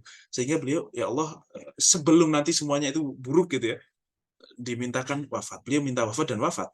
Wafat dalam kondisi sedang seperti itu kan oleh orang-orang. Dan itu terbukti salah setelahnya. Nah, maka boleh ketika seseorang itu meminta mati karena takut tidak akan kuat menahan ujian sehingga membahayakan keimanannya. Itu boleh. Tetapi kalau meminta mati karena tidak kuat dengan ujian yang diberikan oleh Allah, artinya karena kesempitan terus dia merasa nggak kuat dengan penderitaan itu, maka ini tidak boleh, karena itu alamatu adami ridho. Itu adalah tanda dia tidak ridho dengan ketentuan Allah. Dan ini sangat satu hal yang bahaya. Dalam sebuah hadis kan dikatakan, janganlah seseorang yatamanal mauta ala durrin massathu. Janganlah seseorang itu meminta kematian karena ujian kesabaran atau ujian kesempitan yang menimpa dirinya. Fa in kana la Buddha fakul amitni in kana al mautu khairan li wa ahyini in kana al hayatu khairan li. Ya Allah, matikan aku ketika memang mati itu lebih baik untukku, dan hidupkan aku ketika memang hidup itu lebih baik untukku. Gitu. Kalaupun harus ngomong pakai gitu. Tapi kalau sekedar karena urusan apa, misalnya putus sama atau ditinggal nikah sama pasangannya, calonnya, dan seterusnya, kemudian ya Allah, atau lebih baik aku mati saja, dan seterusnya. Nah, ini kan takutnya yang baca status, ya, misalnya apalagi dibikin status, yang baca status malaikat Israel lagi kan gitu ya, siap Sherlock gitu misalnya, ya malah kalang kabut gitu kan gitu. Ya, nggak boleh yang seperti itu, karena itu adalah bentuk ridhonya kita kepada Allah, dan itu menjadi satu kemurkaan Allah yang luar biasa. Dalam sebuah hadis dikatakan, man lam yasbir ala balai man lam yasbir ala balai, man lam yardo bi qada'i wa lam yasbir ala balai falyatlub rabban sifaya, gitu ya. Barang siapa tidak ridho dengan ketetapanku dan tidak sabar ujian-ujian yang aku berikan, maka silahkan cari Tuhan selain aku. Wah, ini ancaman nggak cuman ibaratnya nih, kalau bapak marah terus sini, kalau nggak bapak pentung kamu, atau bapak kurung di kamar mandi. Iya, itu marah betul, tapi minimal masih ngakuin saya bapak gitu. Kamu masih anak saya gitu. Nah, cuman kalau sudah bilang jangan panggil aku bapak lagi, wah itu tuh sudah luar biasa itu. Falyatlub rabban siwaya, cari Tuhan lain. Wal yakhruj min tahti ardi was samai, keluar dari daerah kekuasaanku, keluar dari atas bumiku dan dari bawah langitku. Mau kemana coba gitu? Tidak mungkin kan? Nah, ini maka salah satu dosa yang membuat murka Allah itu luar biasa adalah ketika kita tidak mau untuk menerima ridho Allah, bahkan malah minta mati. Maka jangan sampai seperti itu. Orang mukmin itu nggak seperti itu, nggak lemah imannya, bukan orang yang lemah mentalnya. Ya, ada ujian yang siap gitu. Pasrahnya aja sama Allah. Ya Allah, engkau ngasih ujian berarti engkau tanggung jawab, saya pasti kuat. Kuatin saya. Antara hilangkan musibah ini atau kuatkan saya, udah terserah. Kalau memang harus saya hadapi, kuatkan saya. Siap. Tapi kalau memang engkau menghendaki untuk diangkat, ya wes, angkat dengan caramu. Pasti ada. Nah, gitu. Jadi kita itu siap saja dengan apa yang mau Allah berikan. Dan Allah pasti tanggung jawab, pasti kuatkan kita, pasti jalan untuk itu. Nah, Maryam itu takut dia tidak bisa menahan ujian, diolok-olok orang, di ini dan seterusnya dan seterusnya. Itu yang ditakutkan sama beliau. Mitu qabla hada. Kenapa kok ya Allah, saya berharap mati sebelum ini saja gitu. Sebelum ini ya, sebelum hamil, karena kalau sudah terjadi hamil kemudian mati pas hamil, ya sama saja, orang juga akan melihat bahwa itu masalah gitu. Malah nggak ada kemudian keterangan lebih lanjut, klarifikasi walaupun manusia. Itu perkataan Maryam ketika dia hamil. Fanadaha min tahtiha alla taht. Kemudian memanggillah dari bawahnya. Siapa yang memanggil? Ini ada yang mengatakan yang memanggil adalah malaikat Jibril, tapi ada yang mengatakan Isa. Ada yang mengatakan Isa, ya, karena dan dia memanggil Ibu Maryam. Dia itu siapa? Ya, kalau paling dekat di sini ya fa'aja'ahal makhud. Ini kan fahamalathu. Maka Ibu Maryam pun mengandungnya, yaitu Isa. Ini kan Isa nih paling dekat. Kalau malaikat Jibril kan sudah tadi lagi. Maka kemungkinan yang ngomong itu Isa ketika di dalam kandungan atau sudah lahir. Fanadaha min tahtiha alla tahzani. Maka anak itu pun kemudian berkata, alla tahzani qad ja'ala rabbuki tahtaki sariyah. Nah, dikatakan kalau ini perkataan Isa, maka inilah perkataan Isa pertama kali yang membuat menenangkan Ibu Maryam juga. yaitu anak kecil baru dilahirkan udah bisa ngomong. Ini kan keanehan berikutnya. Berarti memang aneh ini. Berarti memang dari Allah ini. Artinya pasti Allah akan siapkan keanehan-keanehan yang lain untuk membuktikan bahwasanya dia itu tidak salah gitu. Semakin menenangkan untuk membiasakan apa namanya, membiasakan perasaan atau mempersiapkan logikanya Ibu Maryam bahwasanya memang ini tidak ada logikanya atau ini tidak sesuai dengan kebiasaan. Berarti sesuatu yang tidak sesuai kebiasaan itu bisa terjadi. Untuk membiasakan dia dengan ketidakbiasaan inilah kurang lebih seperti itu. Fanadaha min tahtiha. Maka memanggillah dari bawahnya, Allah tahzani, jangan sedih. Qad ja'ala rabbuki tahtaki sariya. Allah telah menjadikan kepadamu di bawahmu yaitu anak sungai yang mengalir. Jadi pas duduk begitu, itu ada anak sungai yang mengalir. Karena memang Ibu Maryam pada saat itu kehausan, kelaparan, dan juga bingung. Jadi 3 hal lah itu. Lapar, ya haus, ya capek, ya bingung. Ini harus gimana nanti? Panik menghadapi apa kata orang nanti gitu. Ya, apalagi dia juga pasti beban kepada Zakaria juga, beban kepada bapak ibunya juga ya, yang sudah wafat dan seterusnya. Ini kan jadi beban dia. Beban menjadi beban orang lain itu adalah suatu beban juga gitu. Itu satu kekhawatiran juga. Mungkin kalau kita saja yang dicap jelek tapi orang tua kita aman, itu mungkin agak lebih enteng buat kita. Tapi kalau kita dan orang tua kita apalagi, itu kan memberatkan kita, itu membuat kita jauh lebih stres itu biasanya. Oke. Kemudian wahuzzi, dan goyangkanlah ilaiki, kepadamu, ke arahmu, bijid'in nakhlah, dengan batang pohon kurma itu, tusaqit alaiki rutaban janiya, maka akan berguguran kepadamu rutoban, yaitu kurma yang sudah masak. Kamu akan manen kurma rutop. Rutop itu ya rutop ya, kita tahu ya. Rutop itu kurma yang masih buah. Yang masih buah. Kalau sudah kering itu kayak bukan buah soalnya. Jadi kurma rutop adalah kurma yang masih buah. Kalau sudah kering itu sudah nggak kayak buah. Itu sudah mengenyangkan. Nah, dan goyangkanlah dalam kondisi habis lahiran, ya, lagi kesakitan seperti itu, masih dalam kondisi kecapean luar biasa, disuruh menggoyang pohon kurma. Itu pun bukan kurmanya, tetapi batang kurmanya yang di bawah. Ibu Maryam di bawah. Disuruh goyang, supaya apa? Nanti akan jatuh kurma-kurma itu. Nah, ini kan satu hal yang, kenapa kok nggak Allah langsung kasih saja kurma? Sebagaimana pada saat dulu beliau itu sering mendapatkan makanan dan seterusnya, itu kan ya dapat dengan cara dapat saja gitu. Tapi kenapa Allah kok kemudian menyuruh Maryam untuk atau Nabi Isa, melewat Nabi Isa, atau mungkin ini malaikat Jibril menyuruh Nabi Maryam kemudian untuk menggoyangkan. Goyangin aja itu. Dalam kondisi seperti itu ya goyangin, paling pakai punggung kayak gini kan. Untuk goyangin, maka nanti akan turun rutop. Bayangkan, kurma. Kurma itu kayak kelapa lah kurang lebih. Digoyangkan di pangkal paling bawahnya. Misalkan Sauki, Sabik, sama siapa lagi ya. Pokoknya semuanya lah, 5 orang laki-laki berkumpul goyangin itu kurma. Bisa goyang nggak? Kurma jatuh apa nggak kira-kira? Atau kelapa lah, goyang itu pohon kelapa di ujung bawahnya. Kalau atasnya sih oke, bawahnya yang digoyang. Kira-kira jatuh apa enggak? Kan enggak, secara logika. Ini perempuan lagi lemah, habis keluar melahirkan dan seterusnya, disuruh goyangin. Sangat tidak mungkin secara logika dia akan bergoyang. Tetapi jatuh ternyata. Anda itu.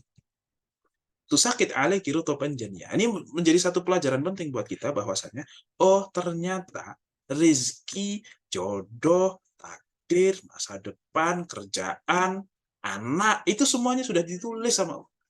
Sudah ada semuanya. Tinggal goyang. Kita disuruh goyang gitu. Artinya apa? Suruh gerak aja, upayakan aja. Nah, masalah apakah upaya itu sebanding dengan hasilnya apa? Enggak, biasanya jadi upayanya dikit tapi hasilnya besar, karena memang jatahmu besar. Upayamu memang semaksimal mungkin cuma bisanya segitu, tapi tetap Allah kasih. Nah itu. Jadi Allah memang bisa saja ngasih kita sesuatu tanpa kita upaya pun, tapi memang Allah memerintahkan kita untuk upaya. Jangankan kok kita yang ibaratnya keseharian cuma nganggur doang, nggak ngapa-ngapain, bukan melakukan hal yang produktif, juga bukan orang yang penting-penting amat gitu ya. Ibu Maryam dalam kondisi sesolihah itu, ibunya seorang nabi yang luar biasa, dalam kondisi yang selemah-lemahnya, itu pun suruh bekerja dulu gitu ibaratnya. Suruh upaya dulu. Nah, apalagi kita yang pagi gitu ya, udah jam 9 masih bingung mau ngapain hari ini ya, kan gitu ibaratnya. Ya, itu sarapan jam 11 gitu. Misalnya kalau seperti itu. Lah kayak gitu nggak mau usaha. Lah terus Siapa emang kamu nggak mau usaha? Bukan berarti Allah kemudian nggak ngasih. Allah akan ngasih kalaupun nggak usaha. Tapi kan jadi jelek namanya, dikasih orang. Ya, akhirnya kita mendapatkannya dengan dibelas kasihani orang, itu kan nggak bagus. Pasti akan dapat lah. Kalau seseorang itu kok masih punya apa namanya jatah umur, pasti akan dapat itu. Bahkan meskipun ada orang kok kemudian nggak makan, itu pasti akan hidup tuh. Kalau memang jatahnya hidup. Makan kan suatu usaha untuk mempertahankan hidup kan. Makan itu sendiri. Nah, coba Ustaz saya buktikan deh. Kalau memang saya bisa hidup tanpa makan karena memang jatah saya masih hidup, oke saya tak nggak makan sampai seminggu. Bisa ini nggak seminggu nggak makan tetap hidup kalau memang jatahnya hidup. Nah kalau ternyata kok jadi mati gimana Ustaz? Ya berarti memang jatahnya mati gitu. Kebetulan dikasih jalannya adalah dengan menantang membuktikan hal ini gitu ya. Jadi jatahnya mati itu dengan cara itu gitu memang. Ya artinya gini. I'malu fakullun muyassarun lima khuliq kan gitu. Rasulullah kan memerintahkan gitu. Udah kerjain aja apa yang kamu inginkan karena seseorang itu akan dimudahkan menuju takdirnya. Jadi upayakan saja gitu. Upayakanlah jadi orang soleh, soleh, soleh, soleh, soleh. Berarti memang saya itu orang soleh. Buktinya apa? Buktinya saya arahnya ke sini terus gitu. Itu menjadi salah satu tanda bahwasanya kita itu orang soleh adalah ketika perbuatan-perbuatan kita kok mengarahnya ke situ terus. Salah satu tanda-tanda mau dapat jodoh gitu ya kurang lebih kok dimudahkan, kok kemudian saya kerja mau, kok kemudian saya ketemu orang, kok kemudian saya juga punya keinginan untuk memperhatikan diri sendiri untuk lumayan ya agak-agak dandan dikit lah atau apa gitu biar pantas lah gitu kurang lebih. Kok mau saya seperti itu? Oh berarti memang tadinya saya kali udah deket kali jodohnya udah mau nikah kali dan seterusnya. Maka fakullun muyassarun lima khuliq. Sehingga memang agak susah nanti jadi membedakannya antara semuanya intinya dari Allah Subhanahu wa taala tapi kita diperintahkan untuk melakukan upayanya gitu ya. Dan upayakanlah saja semaksimal mungkin karena biasanya kita itu akan ditakdirkan melakukan hal-hal yang memang kita akan ditakdirkannya itu ke sana. Gitu. Jadi lakukan saja. Kalau mau jadi orang baik, berusahalah jadi orang baik. Pura-pura baiklah gitu minimal. Kenapa? Karena bisa jadi memang dengan itu jalannya kita memang mau dikasih baik tapi jalannya itu harus kayak gitu dulu kita. Fakulun muyassarun lima khuliq. Ya, jangan pasrah dan ini dan itu segalanya gitu ya, tapi benar-benar harus diupayakan. Baik. Fakuli wasyarabi. Fakuli maka makanlah wasyarabi dan minumlah waqarri aina dan sejukkanlah matamu dan tenanglah gitu maksudnya. Loh kan? Di bawah tiba-tiba ada air. Di atas kormanya gundul, kormanya nggak ada pohonnya itu. Cuma tinggal batang doang. Digoyangin, turun rutop. Nah ini kan semakin, oh ini aneh, tambah aneh lagi, tambah aneh lagi. Berarti memang aneh semuanya udah gitu. Akhirnya dia kan meninggalkan logika. Oh berarti standar selama ini yang memasung otak saya ini jadi hilang gitu. Ya karena memang udah aneh semuanya kok gitu. Jadi lebih tenang. Fa imma tarayinna minal bashari ahadan faquli inni nadartu lirrahmani shauman falan ukallima al-yawma insiya. Maka apapun jika kamu melihat dari seseorang yang melihat bahwasanya kamu itu hamil dan punya anak, fakuli katakanlah ini nadar tu lirrahman. Aku sedang bernadar kepada Allah sauman untuk berpuasa, falan ukallimal yauma insia. Aku tidak akan berbicara kepada siapapun. Ya artinya sejak saat itu bukan ketemu orang saya lagi nadar, lah itu ngomong kan gitu ya. Tapi saat itu katakanlah saya nadar kepada Allah untuk berpuasa. Apa? Tidak akan ngomong kepada orang. Sehingga kalau ketemu orang itu nggak ngomong sama sekali. Karena bisa jadi kalau dia ngomongnya salah, kalau dia ngomongnya salah nanti malah jadi ribut, dia juga kepancing emosi, makin salah lagi dan seterusnya. Jadi melayani orang bodoh itu adalah dengan tidak melayaninya. Gitu. Cara tepat untuk melayani orang bodoh itu tidak melayani, ya udah selesai gitu. Makanya kan Imam Syafi'i itu mengatakan, saya itu menang, saya yakin saya bisa menang debat dengan siapapun sini. Sealim-alimnya orang sini bahwa artinya saya akan mampu debat dengan dia. Satu orang yang saya nggak mampu debat sama dia apa? Orang bodoh, udah bingung saya gitu. Orang bodoh itu nggak bisa didebat. Selesai. Baik. Nah, kemudian yang berikutnya lagi, ayat berikutnya,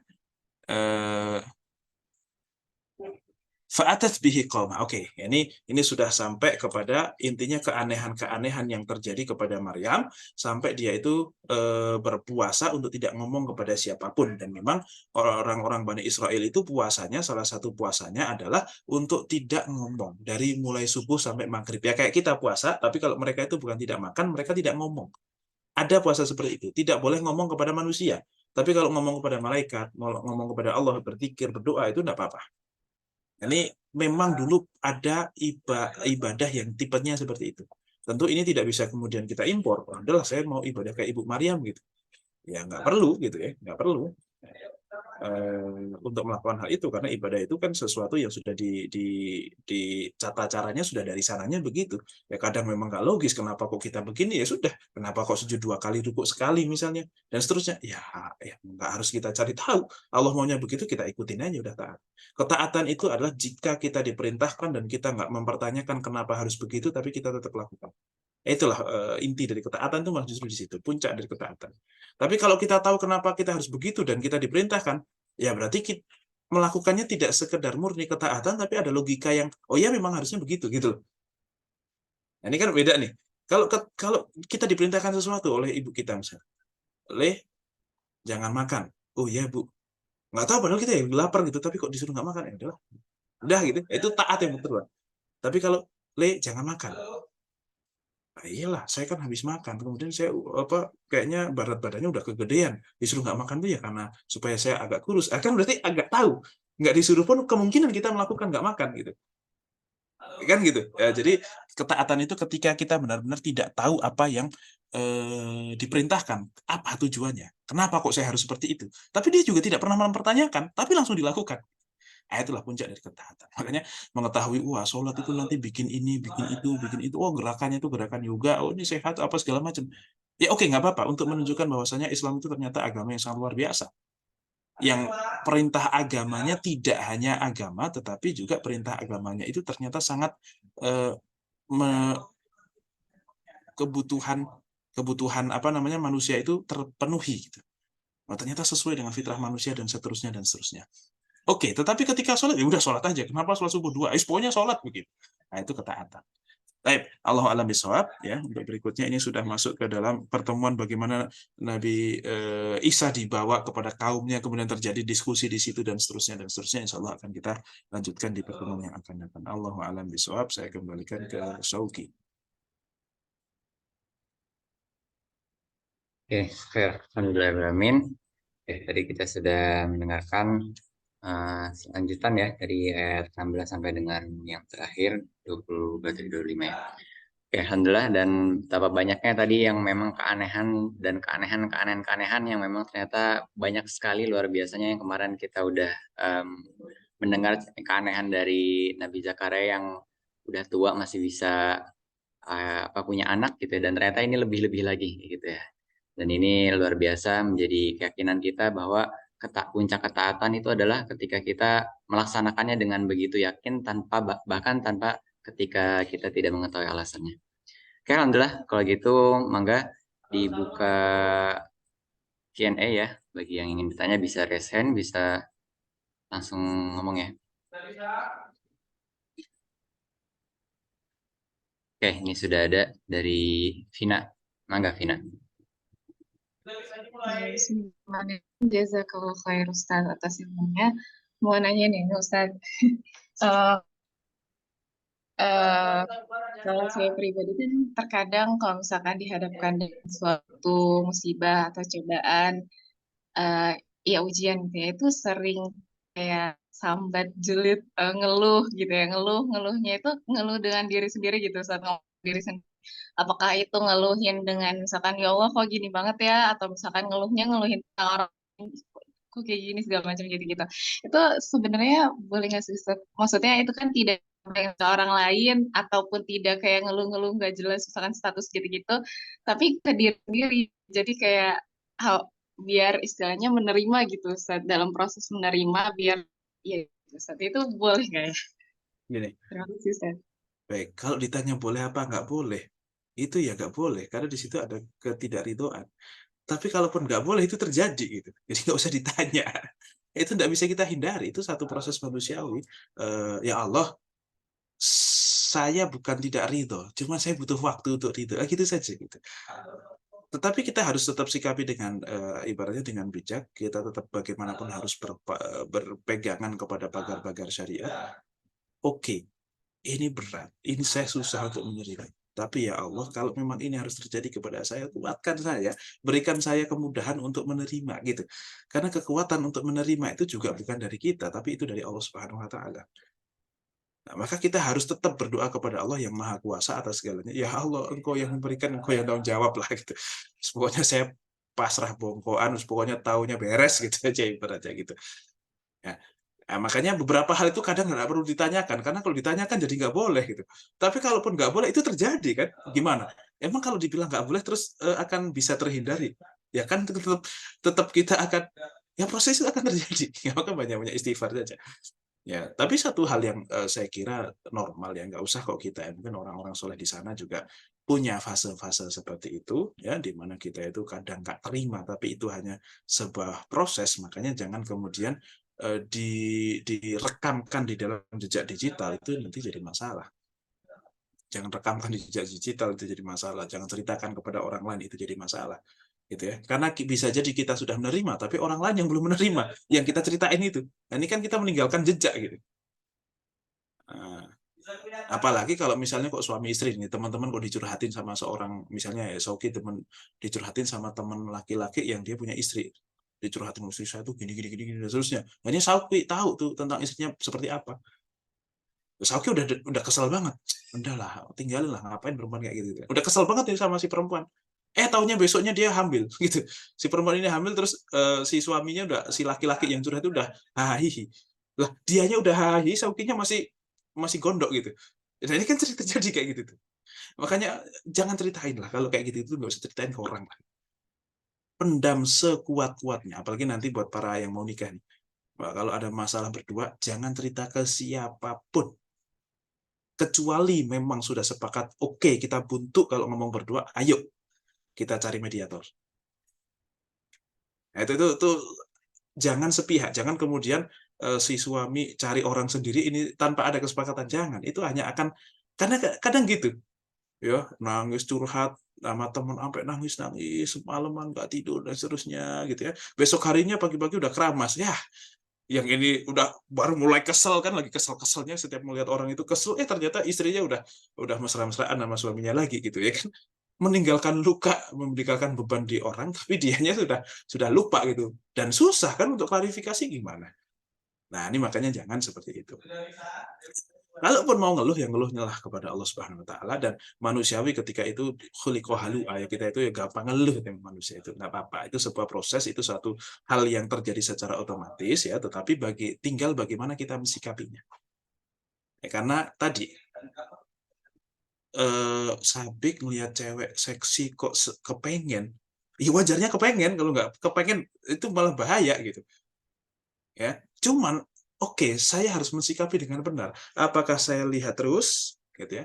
Apalagi, di si selebgram ini, terus kemudian cari Instagramnya, kemudian di follow, kemudian setiap malam di murojaah begitu, atau mungkin astagfirullah gitu. Ini kan sikapnya aja gitu. Ya, bahwasanya satu hal yang terjadi secara spontan kayak gitu itu satu hal yang manusiawi, ya sudah, biarkan itu terjadi. Kadang malah jadi gini, hukum itu terjadi kepada hal-hal yang memang bisa kita kontrol. Untuk hal-hal yang tidak bisa kita kontrol itu tidak berlaku hukum. Karena objek hukum itu adalah perbuatan manusia. Makanya sesuatu yang lupa, yang tidak sengaja itu tidak masuk ke dalam objek hukum karena bukan perbuatan itu, tapi ketidaksengajaan, tapi ke satu hal yang lupa gitu. Atau satu hal yang tadi, respon yang sifatnya adalah spontan. Langsung nyer gitu kan, langsung ngedon gini. Nah, oke, awal-awal masih nggak apa-apa, tapi kemudian apakah kita berusaha bangkit, meskipun itu butuh proses, atau kita malah semakin mendalamkan, itu yang jadi masalah. Ya, selama kita kok masih berusaha memaintain itu supaya nggak turun-turun banget, bahkan malah mulai ketika kita down kemudian memperbaikinya, merecovery-nya meskipun pelan-pelan, itu saya kira sudah perbuatannya kan di situ. Dan ini kan perbuatan positif, yaitu memperbaiki yang salah. Meskipun masih salah, tapi salah itu kan bukan salah karena kita yang melakukan, tapi karena memang takdir, ya sudah. Nah gitu. Gitu ya Vina. Jadi nggak usah ditanyain boleh apa enggak. Ya kalau sebagai perbuatan jadi nggak boleh, tapi kan itu sebuah satu hal yang respon yang memang terjadi secara alami, manusiawi gitu ya. Ya sudah, yang penting sikap kita terhadap itu apa. Itu yang akan menjadi poin penilaian lah, bisa dibilang. Allah a'lam bishawab. Semoga bisa menjawab ya Vina ya. Ya, sangat menjawab Ustaz. Jazakallah khair. Oke, khair. Alhamdulillah. Oke ya, selanjutnya mungkin coba saya baca dari komentar ya. Ini ada dari Hanifah. Assalamualaikum Ustadz, izin bertanya Ustadz, bagaimana tipsnya kita bisa taat dan patuh pada kiadah kita meskipun secara logika kita menolaknya. Terima kasih Ustadz. Begini. Waalaikumsalam warahmatullahi. Jadi gini, ya kalau dia masih manusia itu berarti masih menerima diskusi. Ya sudah tanyakan saja. Tanyakan saja, artinya aja diskusi saja. Saya kok belum bisa. Ini gimana nih gitu. Menurut saya kok begini-begini. Klarifikasi saja. Karena klarifikasi itu penting. Karena kalau tidak, kita malah liar. Nanti bikinnya kemana-mana. Bahkan Nabi Muhammad itu pernah suatu kejadian begini. Beliau sedang ngobrol di dalam masjid sama seorang perempuan. Yang mana pada saat itu posisinya gelap. Berduaan saja Nabi Muhammad sama seorang perempuan. Kemudian ada seorang sahabat yang masuk. Melihat itu kejadian, Nabi lagi ada urusan dengan seorang perempuan itu, dia pergi lagi. Ya Nabi, nggak jadi dia pergi karena nggak enak ya, takut ganggu. Nggak ada pikiran sama sekali di sahabat itu bahwa Nabi sedang melakukan hal yang tidak baik dengan seorang perempuan itu. Tapi kan sangat mungkin, oke, dia aman, tapi dia cerita nanti ke orang lain. Nah, orang lain yang menerima beda lagi nanti ceritanya. Kan gitu dan seterusnya. Tapi sebelum itu terjadi, Rasul langsung panggil. Sini. Itu tuh istri saya, gitu. Itu tuh istri saya. Artinya dia berusaha untuk mencari, Rasulullah itu berusaha untuk mencari supaya tidak terjadi miskomunikasi, misunderstanding. Jadi kalau memang ada sesuatu yang janggal, ya tanyain aja. Nggak masalah saya kira. Diskusi saja. Gitu. Dan ini diskusi itu kan bukan satu hal yang salah di dalam Islam. Ya. Murid kepada guru nggak masalah seperti itu. Asalkan jangan kemudian kesannya itu membantah.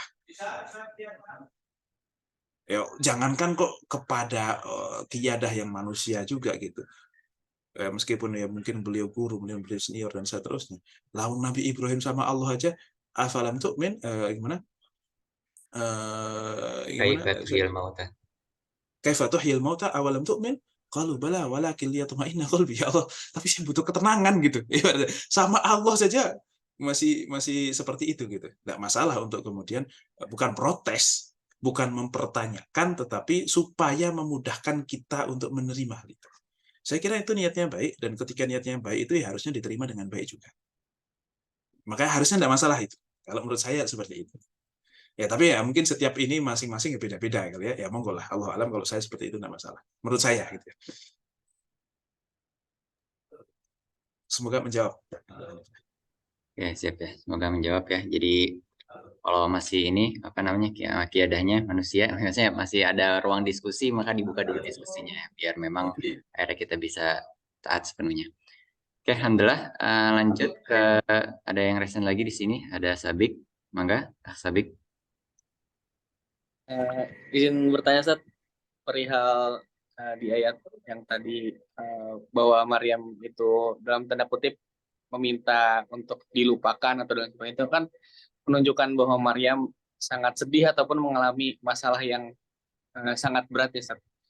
Nah, mungkin kalau dalam praktisnya apa yang bisa kita lakukan untuk mungkin bangkit dari kesedihan ketika menghadapi masalah-masalah yang berat.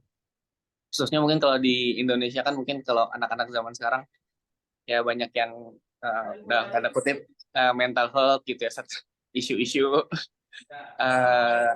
berkaitan dengan permasalahan jiwa seperti itu.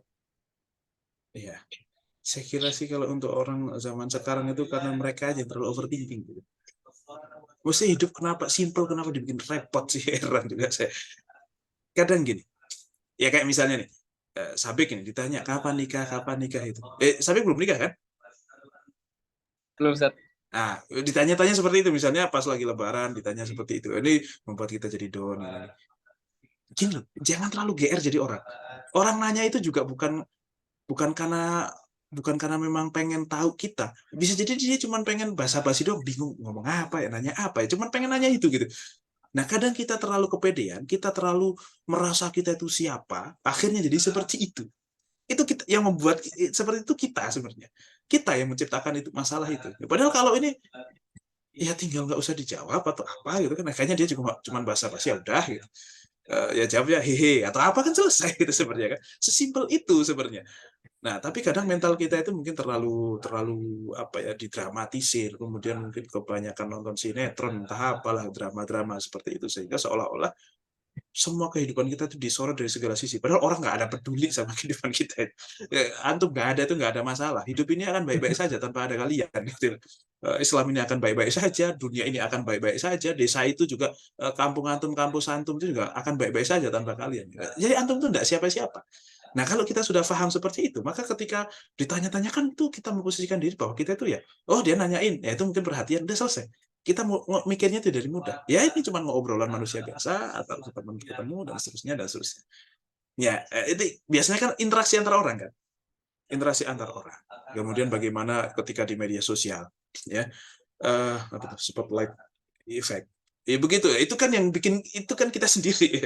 Kita di Instagram misalnya. Kita lebih banyak hidup di dunia maya yang seolah-olah ya aktor utamanya di dunia maya itu adalah kita karena memang kita buka pakai akun kita seolah-olah semua orang yang ada di situ melihat kita padahal enggak, kadang kita fallback aja gara-gara nggak enak bukan karena memang mau tahu gitu loh.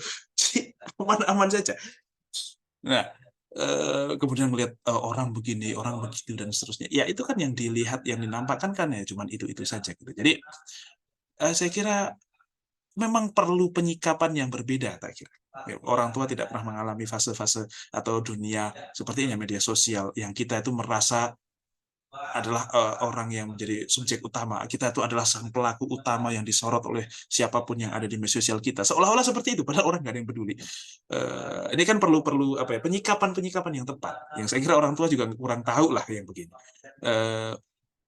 Kemudian segala sesuatu kita jadi lebih mudah untuk melihat orang lain dengan segala yang ia tampakkan dan itu sedikit banyak pasti akan mempengaruhi diri kita juga. Nah itu. Jadi tumbuhkan sikap harus kuat dengan prinsip, harus punya tujuan arah hidup yang benar dan harus istiqomah di situ. Situ hidup mau ngapain? Nah kalau sudah punya tujuan hidup yang benar, istiqomahkan di situ. Ya karena Rasul itu pernah bertanya kepada seorang sahabat gini, apa sih namanya, kebaikan itu apa atau Islam itu seperti apa? Iman bagaimana keimanan kamu? Kaifa asbahtum? Bagaimana pagi ini imanmu itu baik-baik saja? Alhamdulillah iman saya baik. Saya tidak butuh apapun kecuali hanya kepada Allah Subhanahu Wa Taala. Terus gini. Pokoknya dia menunjukkan bahwasannya saya tidak akan bersedih kalau kehilangan apapun selain Allah dan saya tidak akan terlalu bahagia kalau mendapatkan apapun kecuali ridho Allah. Udah itu aja. Oke, kamu sudah tahu maka istiqomahlah di situ. Yang berat itu istiqomahnya. Kalau bahwa tahu itu benar, insya Allah kita udah tahu benar. Cuman yang berat itu oke, setelah tahu terus istiqomah itu yang berat. Maka ihdinas siratal mustaqim itu adalah salah satu doa istiqomah itu. Ya. Oke, mungkin kita sholat insya Allah udah otomatis lah kita sambil ngelamun apa kayak juga tetap sampai ghairil maghdubi alaihim waladhdallin itu nggak nyasar kita. Cuman gara-gara saking hafalnya, saking profesionalnya kita terhadap sholat, akhirnya malah nggak ngapa-ngapain. Sholat kok tahu-tahu sudah dolin aja gitu kan ya. Tadi ihdinas siratal mustaqim kemana ya? Udah dibaca belum? Udah dibaca pasti ya, cuman ya nggak ada maknanya. Tolong pas ihdinas siratal mustaqim itu juga ya Allah istiqomahkanlah saya. Itu tuh maknanya kurang lebih seperti itu. Istiqomahkanlah saya kepada yang kebaikan yang belum saya lakukan ya semoga bisa dilakukan dan seterusnya.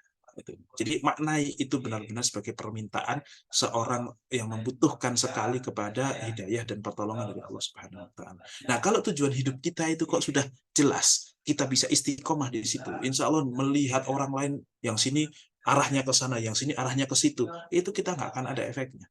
Ya saya punya tujuan sendiri. Ya alhamdulillah dia senang dengan kebahagiaan dia, ya sudah kita ikut senang gitu aja.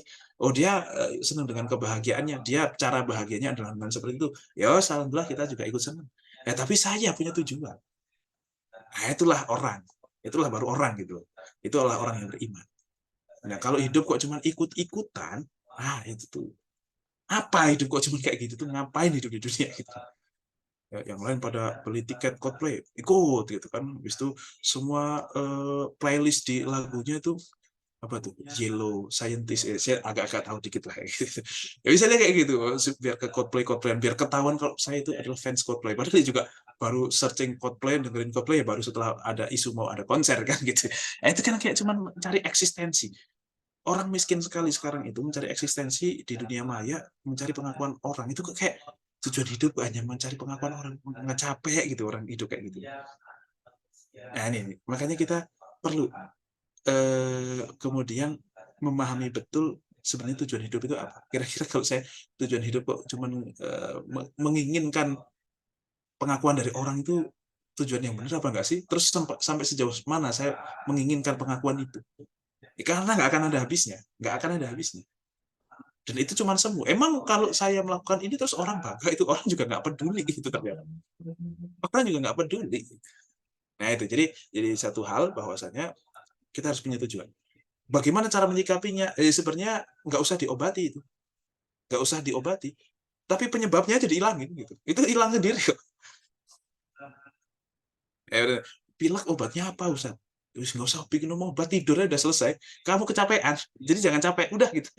Menurut saya itu sih, nggak usah diobatin, tapi jangan melakukan hal yang menyebabkan itu lagi. Tak kira sih itu. Insya Allah. Apalagi kok berkumpul sama teman-teman yang soleh kayak gini kan mikirnya sudah nggak dunia terus kan. Nah, insya Allah kan Sauki kan nggak mungkin tiba-tiba pamer lagi motoran pakai ninja gitu kan, nggak mungkin kan, terus Sabik wah saya harus punya ninja juga kan, nggak kayak gitu. Insya Allah di grup itu nggak akan kayak ada kayak gitu. Udah setoran belum kan, paling kayak gitu kan, udah hafal sampai mana gitu kan, jangan lupa besok ngaji ya gitu. Jadi beda circle. Nah, berkumpullah dengan orang-orang soleh. Kenapa? Ya karena kita itu manusia biasa, sangat mudah terpengaruh. Kita tetap butuh lingkungan yang baik untuk menjadi orang baik. Oke, insya Allah. Ya Masih semoga ada cukup. satu pertanyaan Zat, yang penasaran sih Zat. Kalau yang kemarin kan Nabi Zakaria ketika mau mendapat keajaiban dibikin nggak bisa ngomong ya Zat ya, hanya bisa zikir ya Zat. Barusan ada kesamaan juga gitu Zat. Apa namanya, Maryam ketika apa tadi juga bilang kalau lagi nazar tidak bisa ngomong. Apakah diam itu bisa menjadi salah satu cara kita menghadapi masalah gitu? Dalam artian mungkin kalau laki-laki kan kadang ada yang tipikal ketika lagi menghadapi masalah atau konflik ya dia lebih memilih untuk diam terlebih dahulu untuk mungkin rada menjauh dan sebagainya gitu. Atau mungkin itu Ustaz. Ya begini, karena kalau dalam kondisi kita down punya masalah itu kan jadi logika kita agak-agak semrawut kan gitu ya. Nah, maka untuk mencari, kan kita memang diperintahkan falyakul khairun aw liyasmut. Berkatalah yang baik atau diam. Nah, kalau kira-kira ngomongnya kita kok nggak menyelesaikan masalah, ya minimal tidak menambah masalah, ya mending diam. Memang iya itu ada benarnya juga. Bahwasanya diam itu menjadi salah satu treatment untuk kemudian kita itu tidak akan ngomong kecuali memang akan berefek hal yang baik gitu. Ya, bukan berarti nggak ngomong sama sekali ya, tetapi falyakul khairan aw liyasmut itulah yang menjadi patokan. Kalau memang orang yang beriman, kalau nggak penting-penting amat mending diam. Kamu kemarin jadi terkena banyak masalah tuh kayaknya kebanyakan ngomong juga itu kayak itu bisa jadi kan. Ya udah sekarang udah mulai diam-diam lah. Nggak terlalu banyak ngomong, nggak terlalu banyak karena banyak ngomong juga indikasi bahwasanya dia itu orang yang tidak baik agamanya kan, min husni islamil mar'i tarkuhu ma la ya'nihi kan gitu salah satunya. Nah, maka kalau memang dia tuh banyak ngobrol-ngobrol yang nggak jelas itu juga bisa jadi indikasi agamanya nggak baik. Walaupun di satu sisi juga bisa jadi dia banyak ngobrol tuh ya karena saya mau silaturahmi, ya daripada senang dengan hal yang haram dengan senang dengan hal yang halal. Dengan ngobrol kayak gini saya udah bahagia, udah cukup gitu. Misalnya bisa jadi juga gitu. Ya artinya beda-beda motivasi orang, tetapi ya bisa jadi diam itu sebuah treatment untuk menyelesaikan masalah. Minimal diam itu mungkin tidak bisa menyelesaikan masalah, tapi minimal tidak menambah masalah. Itu paling minimal sebenarnya. Ya, tapi Allah alam, apakah kemudian di situ ada hikmahnya, itu kan bisa terjadi, bisa tidak. Bisa terjadi, bisa works di antum, tapi tidak works di Sauki misalnya ya kan, masing-masing punya kondisi yang berbeda. Allah alam. Terima kasih. Maaf. Ya, alhamdulillah. Oke, mungkin langsung lanjut saja. Ada Mu'ad, mungkin bisa ini, mangga. Oke. Assalamualaikum Ustaz. Mau tanya tadi perihal pembahasan Maryam kan tadi dijelaskan di situ Maryam punya kebiasaan untuk pulang pergi ke rumahnya Zakaria ketika sedang haid kebiasaan. Sedangkan kalau ketika sedang suci itu di masjid. Namun sebelum akhirnya bertemu dengan malaikat Jibril itu Maryam keluar dari kebiasaannya gitu ke sebelah timur. Nah, pada saat itu kan kalau saya melihatnya berarti kan beliau ini Maryam ini sudah berikhtiar untuk beribadah taat sebaik mungkin gitu kan. Secara fitrah manusia kan harusnya ya lempeng-lempeng aja gitu. Kemudian ketika Allah menakdirkan dia keluar dari kebiasaannya, eh, lalu kemudian ada keanehan-keanehan kayak tadi, yang bahkan semua keanehan itu bikin Maryam itu bisa dikatakan apa ya, eh, hampir depresi lah gitu sampai keluar nazar seperti tadi itu. Nah, kalau misalnya kita berkaca ke kehidupan di masa kini, Ustaz, misalnya kita sudah berikhtiar sebaik mungkin seusaha kita gitu untuk mencoba di mencoba taat lah gitu. Namun kemudian Allah ngasih kita hal yang di luar kebiasaan kita yang bahkan nggak kepikiran sama sekali gitu. Pasti rasa depresi atau frustasi itu kan ada sebagai manusia. Tapi gimana cara kita itu menyikapinya atau mengetahui bahwa ini tuh adalah petunjuk dari Allah berupa ujian atau bahkan atau teguran gitu. Karena kita nggak tahu, bahkan Maryam pun di situ juga nggak tahu bahwa nanti anaknya itu kelak akan menjadi seorang nabi yang tadi punya banyak eh, apa namanya ya, yang memberikan tanda-tanda bagi kaum Nasrani, Muslim dan sebagainya gitu. Ya, Dan pada saat itu Maryam nggak akan berpikiran sejauh itu kan. Taunya mungkin kenapa kok sih Allah ngasihnya kayak gini ke saya gitu. Nah, kalau kita nih sebagai manusia di era sekarang nih menemukan kejadian yang kayak gini yang padahal kok saya udah usaha sebaik mungkin tapi kok malah dikasihnya gini. Nah, taunya ini tuh adalah ujian, teguran atau memang petunjuk dari Allah tuh gimana sih? baik. Yang pertama begini. Kata Rasulullah SAW, Inna asyaddan nasi bala'an al-anbiya, thumma salihin, thumma al-amthal fal-amthal fal-amthal. Sesungguhnya orang yang paling berat ujiannya itu para nabi. Kemudian setelahnya adalah orang-orang soleh, kemudian yang setelahnya lagi, tingkatan berikutnya lagi, dan seterusnya. Artinya semakin tinggi keimanan seseorang, semakin diuji sama Allah. Nah, itu berarti salah satu pengakuan. Ya, ketika seseorang sudah berusaha untuk taat, memang saya dari dulu juga sudah bercoba untuk taat. Saya sudah sabar di dalam ketaatan. Saya istiqomah. Saya hanya mencari ridha Allah Subhanahu wa taala, sudah pasrah dan seterusnya. Tapi kok semakin dibikin berat? Nah, itu sebuah busro di satu sisi. Nah, kita harus anggapnya itu sebagai busro udah. Karena ana inda dhani abdi bi kan. Oh, itu busro, itu apa namanya? Kabar baik dari Allah Subhanahu wa taala bahwa oke, saya dianggap orang yang kuat ini. Dianggap orang yang punya keimanan yang kuat sehingga diuji kayak gini, kira-kira saya mental apa enggak nih gitu. Kan gitu. Kata Rasulullah kan juga tadi, orang yang paling besar ujiannya itu adalah para Nabi Ibrahim, suaminya, anaknya, dan seterusnya. Coba bayangin, se sekurang ajarnya orang tua kalau disuruh nyembelih anak itu kan tetap mikir. Nabi Ibrahim disuruh seperti itu, padahal hubungan dia dengan anak lagi harmonis. Nah, dan seterusnya, dan yang lain-lain. Nah, termasuk Maryam ini karena saking solihahnya beliau mendapatkan ujian yang begitu besar. Ini kalau teman-teman di sini yang mengalami, saya yakin udah depresi, udah mungkin bunuh diri itu. Kalau kondisi sekarang ya dengan keimanan kita sekarang, nah itu entah seperti apa. Tetapi ketika hal itu kok lulus, maka akan semakin memudahkan kita. Jadi kan namanya apa namanya, kayak logika itu kayak butuh dikasih apa ya, tanda supaya kita tuh lebih mudah untuk menangkapnya. Oh, berarti semakin berarti ternyata saya bisa yang seperti ini. Besok dikasih yang lebih berat lagi. Oh, saya juga bisa mengendal. Sehingga nanti ujian semacam apapun itu hanya dilihat sebagai bentuk kasih sayang Allah saja kepada kita. Nah, ini ladang, memang saya cuman apa namanya, saya cuman disuruh untuk bersabar saja, sudah saya lakukan. Karena ujung-ujungnya begini. Kemarin saya ngaji masalah fase kehidupan setelah kematian. Terus saya hitung-hitung kehidupan roh, kemudian setelah itu rahim, kemudian manusia hidup di dunia ini, kemudian di barzakh itu berapa ratus tahun, bahkan ribuan tahun, tergantung dia matinya kapan, kiamat kapan, kan gitu. Kalau barzakh kan tergantung itu. Kemudian setelah itu ada hasyr itu 50.000 tahun, kemudian apalagi dan seterusnya yang sampai miliaran tahun gitu. Maka kesimpulan itu saya itu satu gitu.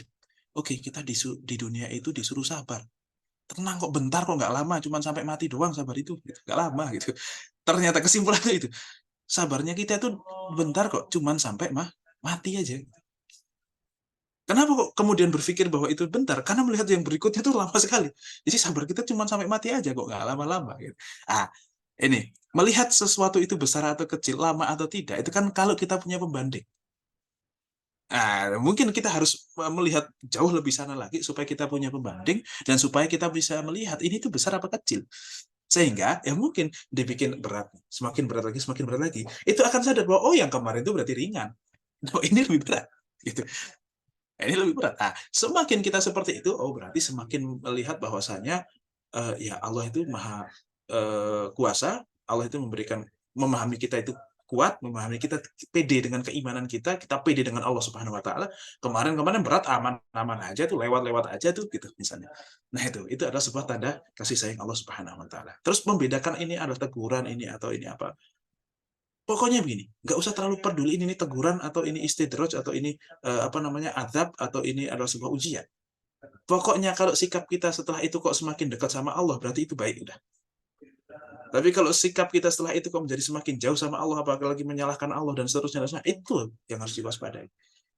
Terserah itu terjadi gara-gara kita berbuat dosa, ataukah terjadi karena kita nggak berbuat dosa, katakanlah karena kita semakin baik kok malah ditambah gitu. Terserah apapun sebabnya, pokoknya sikap setelah itu kita menjadi lebih baik atau tidak, itu yang menjadi penentu. Itu yang paling harus kita fokuskan. Karena yang terjadi sudah terjadi kan. Mungkin misalnya dulu kita adalah orang yang rajin seperti ini, kemudian tiba-tiba kita meninggalkan kebiasaan yang baik itu, terus kemudian kena musibah. Kita kan pasti akan mikir, karena saya meninggalkan hal itu. Ya katakanlah gara-gara kita meninggalkan kebaikan yang sudah kita istiqomah lakukan. Tapi setelah itu membuat kita sadar, kan baik berarti kan. Itu udah, pokoknya nggak usah pikirin kenapa ini terjadi. Yang paling penting efek setelahnya itu apa. Kalau efek setelahnya itu kok baik, itulah baik pasti. Tapi efek setelahnya kok buruk, itulah yang perlu kita prihatinkan. Tapi kan masih bisa kita perbaiki. Ya, semoga kita semuanya dikuatkan di dalam menjalani kehidupan dunia ini. Yang sebentar ini ya, tenang, sabar. Bentar kok, cuma sampai mati aja. Oke. Gitu ya, Muat ya. Terima kasih, Ustaz. Oke, baik. Alhamdulillah. Oke, sudah ada beberapa pertanyaan ya. Mungkin satu pertanyaan terakhir boleh, Zat? Oke. Boleh. Sebenarnya ini pertanyaan yang pas lagi pertemuan pertama, saya takut lupa ya. Oke, ini sebenarnya ada sedikit out dari suratnya. Jadi kan kemarin kalau misalnya untuk nama Maryam itu kan yang memang benar-benar jelas itu di dalam Al-Quran tuh hanya Maryam saja ya. Nah, terusnya sebenarnya saya juga kepo ya untuk memang kalau di surat Al-Ahzab itu kan falamma qadha Zaidun minha watara zawajnakaha itu ya. Itu kan kata-kata apa namanya benar-benar secara jelasnya itu Zaid ya, Zaid bin Haritha itu yang sama Zainab itu kan ya. Itu kalau yang setahu saya kan memang di antara semua sahabat Nabi itu yang memang namanya clear ada itu benar-benar cuma Zaid bin Haritha. Kayak gitu ya. Nah, kalau kemarin udah diceritain. Nah, kalau ini kira-kira kenapa sih kok bisa sampai namanya tuh benar-benar ada di dalam Al-Quran kayak gitu? Allah alam. Saya belum baca tafsir ya, belum baca ini ya. Ya bisa jadi untuk menunjukkan bahwasannya karena Z itu kan di situ diminta atau Rasulullah sudah menganggap anak. Dulu Z bukan bin Harithah tapi bin Muhammad. Nah, ketika disebut dengan nama seperti itu saja, itu sedang menunjukkan bahwa dia itu bukan siapa-siapa. Ketika disebut kok hanya dengan nama, bukan dengan abduhu atau apa dan seterusnya gitu ya.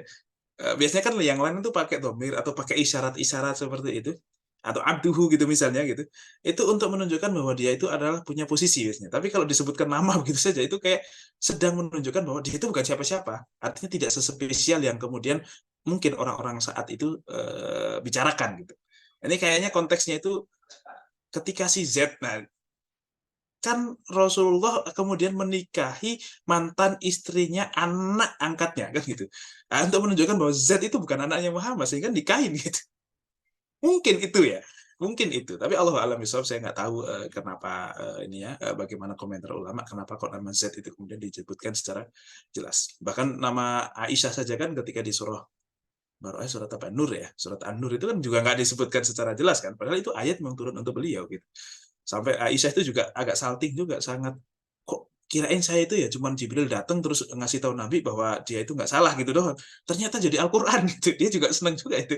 Kok jadi ayat yang akan dibaca sampai hari kiamat, wah berarti spesial ya. Justru malah senang dia dengan kejadian itu kan. Jadi apa, bangga lah gitu. Wah ini mantap lah. Jadi diabadikan oleh Al-Quran. Gitu. Nah, tapi untuk pastinya saya nggak tahu itu. Kenapa? Karena saya belum baca sampai sana. Kalau Maryam kan karena ada kepentingan ini kan untuk ngajar tafsir ini kan, jadi saya baca lebih lanjut itu. Emang sebenarnya itu teman-teman bukan sedang belajar sama saya, sedang menemani saya belajar sebenarnya itu. Lebih tepatnya seperti itu. Karena belajar yang terbaik adalah ngajar. Saya itu. Oke, gitu Syauki. Allah alam. Oke, Feb. Oke, alhamdulillahirrahmanirrahim. Udah ya, sini kita udah tadi banyak diskusinya. Semoga tadi bisa ini ya, karena memang menarik banget ya. Kenapa kayaknya memang surah Maryam ini gimana ya, kayak ceritanya tuh tentang kayak gimana, kayak apa sih?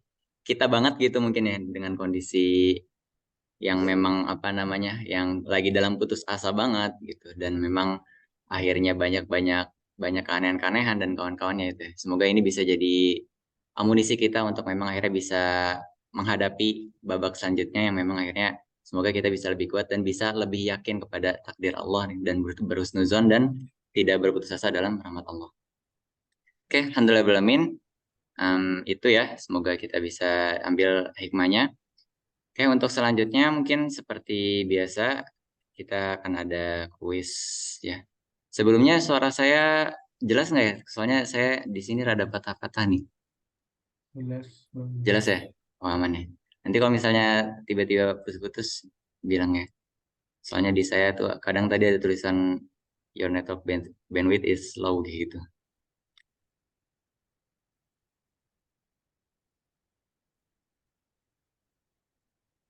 Oke.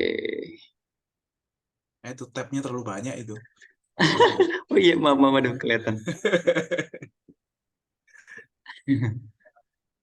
Ya, mangga ya. Itu di chat udah ada ini. Itu tabnya kalau di total ada 100. Oh ya, Astagfirullah. kok bisa? Ya saya mager ini nutup dibikin grup-grup gitu. Berarti nggak pernah di ini, nggak pernah di shutdown, di sleep doang. Iya, jarang. Biar itu tadi kan diklasifikasiin biar kalau lagi buka ini keinget kemarin tuh buka apa aja. Gitu. Ah, Walaupun berat sih. oke. Oke, Laptop mangga atau ya. komputer itu? Hah? Laptop, Laptop atau laptop. komputer? Saya kemarin sering kayak gitu, nggak pernah saya matiin, saya cuma sleep aja. Tiba-tiba RAM-nya kena. Oh iya, iya memang betul, Sat. Saya biasanya saya hibernate sih, Sat. Hibernate Itu. kan itu antara sleep Tapi sama RAM mati. sih, kalau apa namanya, RAM sih murah, aman. Kalau harus rusak.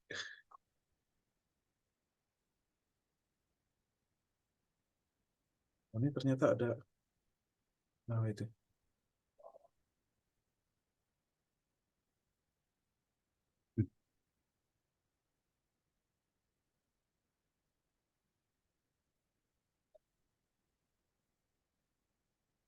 Oke, ditunggu ya.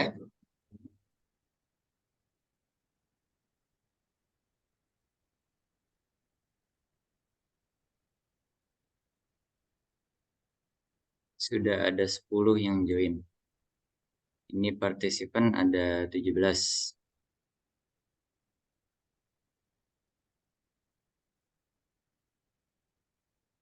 Dikurangin Ini saya. soal yang bikin siapa? Oh iya, ini gilirannya saya sama Muaz. Pekan depan giliran siapa nih ya? Oke, sambil nunggu saya lihat.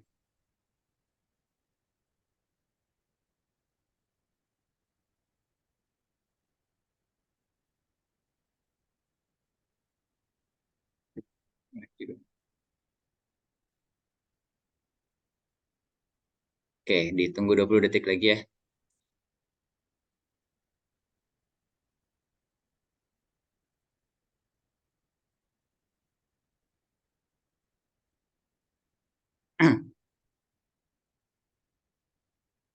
Ya, dimulai.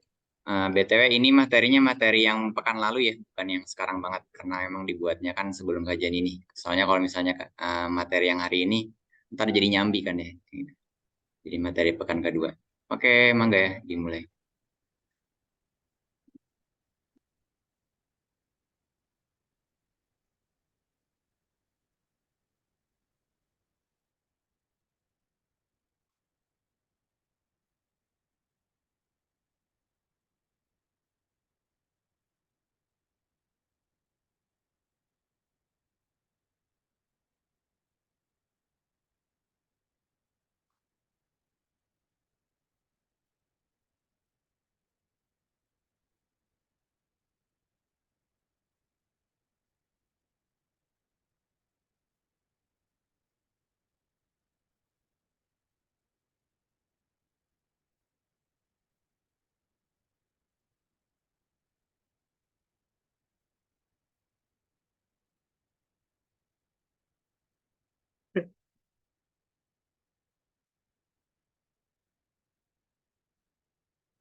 Ada 10 pertanyaan ya.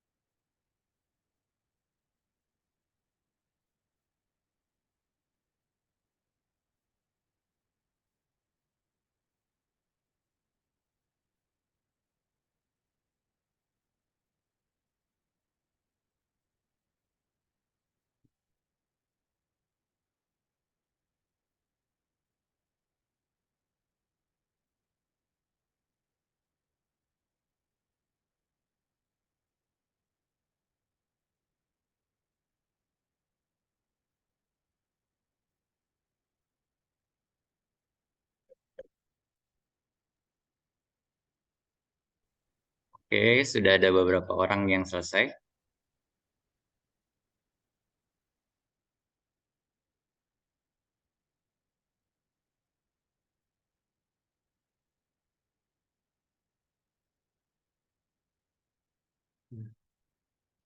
Ke Gojek di Ujang gitu. Apa nih pertanyaan? Tiba-tiba muncul Ujang.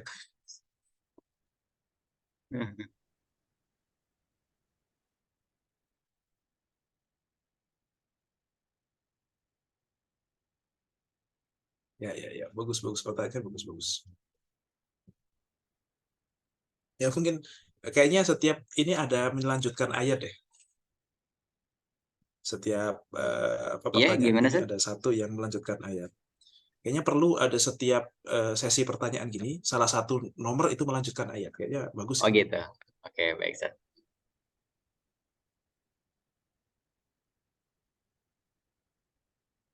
Saya nomor 6, gimana nih?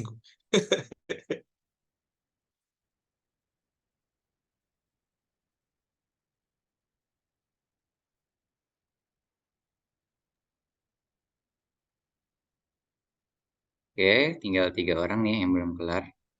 Oh, tinggal 2 orang. Dila dan Andi.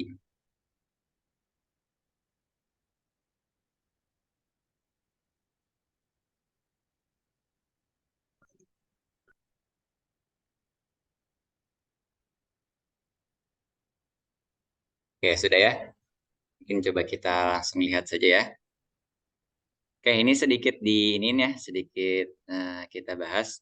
Oke, yang pertama ini adalah karakter mulia yang dimiliki oleh Nabi Yahya kecuali Asian ya. Jadi memang ini ada di ayat 13 soalnya ya. Apa namanya? Muhananan miladuna, mana miladuna wa zakatan wa kana taqiyya gitu ya. Nah, wa barom bi walaidahi walam yakun jabbaron Asia. Jadi Asia ini yang bukan ya. Jadi tidak sombong dan tidak durhaka gitu. Jadi itu yang memang negasi ya. Asian itu yang artinya durhaka. Oke, yang nomor 2, alasan utama Nabi Zakaria berdoa hanya mengucapkan kata Robbi tanpa menggunakan kata ya adalah, jawabannya adalah yang mana? Oke. Karena Nabi Zakaria merasa Allah itu dekat ya. Jadi pertanyaan-pertanyaan lainnya ini tidak boleh memanggil Tuhan dengan awalan ya, enggak juga ya, kan ya Allah, ya Robbi, nggak apa-apa juga gitu ya. Tapi ini memang dikatakan Robbi karena memang merasa dekat ya, ini korib. Oke, nomor 3 ini tadi ada melanjutkan ayat ya. Idnada Rabbahu nidaan khofi. Kok hilang? Oh, udah kelar. Oh iya, alhamdulillah. Oke, ini udah ini ya. Oke, Barakallah pada Kak Kesa, terus yang kedua ada Vina, yang ketiga ada Mbak Faik. Wah, hebat tuh Mbak Faik ini. Oke, siap. Ini kayaknya Mbak Kesa kayaknya pakai ini nih, pakai power up ya. Soalnya ada salah satu tapi paling tinggi. Itu kagak cek di nama. Kenapa? Yang nama-nama yang ikut perasaan ada nama Ujang deh. Tuh kan itu menjebak Kak, karena tahun lalu tuh biasanya Sabik namanya Ujang, ganti name menjadi Ujang. Oh, Iya. Oke, sip. Tadi kemana ya? Review, oh ini ada review question. Oh, ini lebih bagus ya. Tadi udah nyampe ini, terusnya ini tadi ya, Khofiyah jawabannya ya, ini ayat ketiga ya. Ayat ketiga. Duh, nge-lag lagi nih. Selanjutnya Allah tidak menyukai hamba yang berdoa sampai merengek-rengek ya. Ini salah ya, karena memang justru Allah suka ya pada hamba yang memang berdoanya tuh sampai merengek-rengek, maksudnya sampai benar-benar mohon-mohon banget gitu. Tapi justru Allah tidak menyukai kalau misalnya hambanya yang memang merengek-rengek kepada selain Allah gitu ya. Oke, lanjut. Ini 3 hari yang didoakan agar diberi keselamatan pada ayat 15 di dalam surah Maryam. Adalah berikut kecuali hari menikah ya, karena di sini kan wassalamu alaihi yauma wulida wa yauma yamutu wa yauma yub'atsu hayya. Wa yauma wulida itu yang hari lahirnya, wa yauma yamutu adalah hari meninggalnya, terusnya wa yauma yub'atsu hayya itu adalah hari dibangkitkannya. Oke.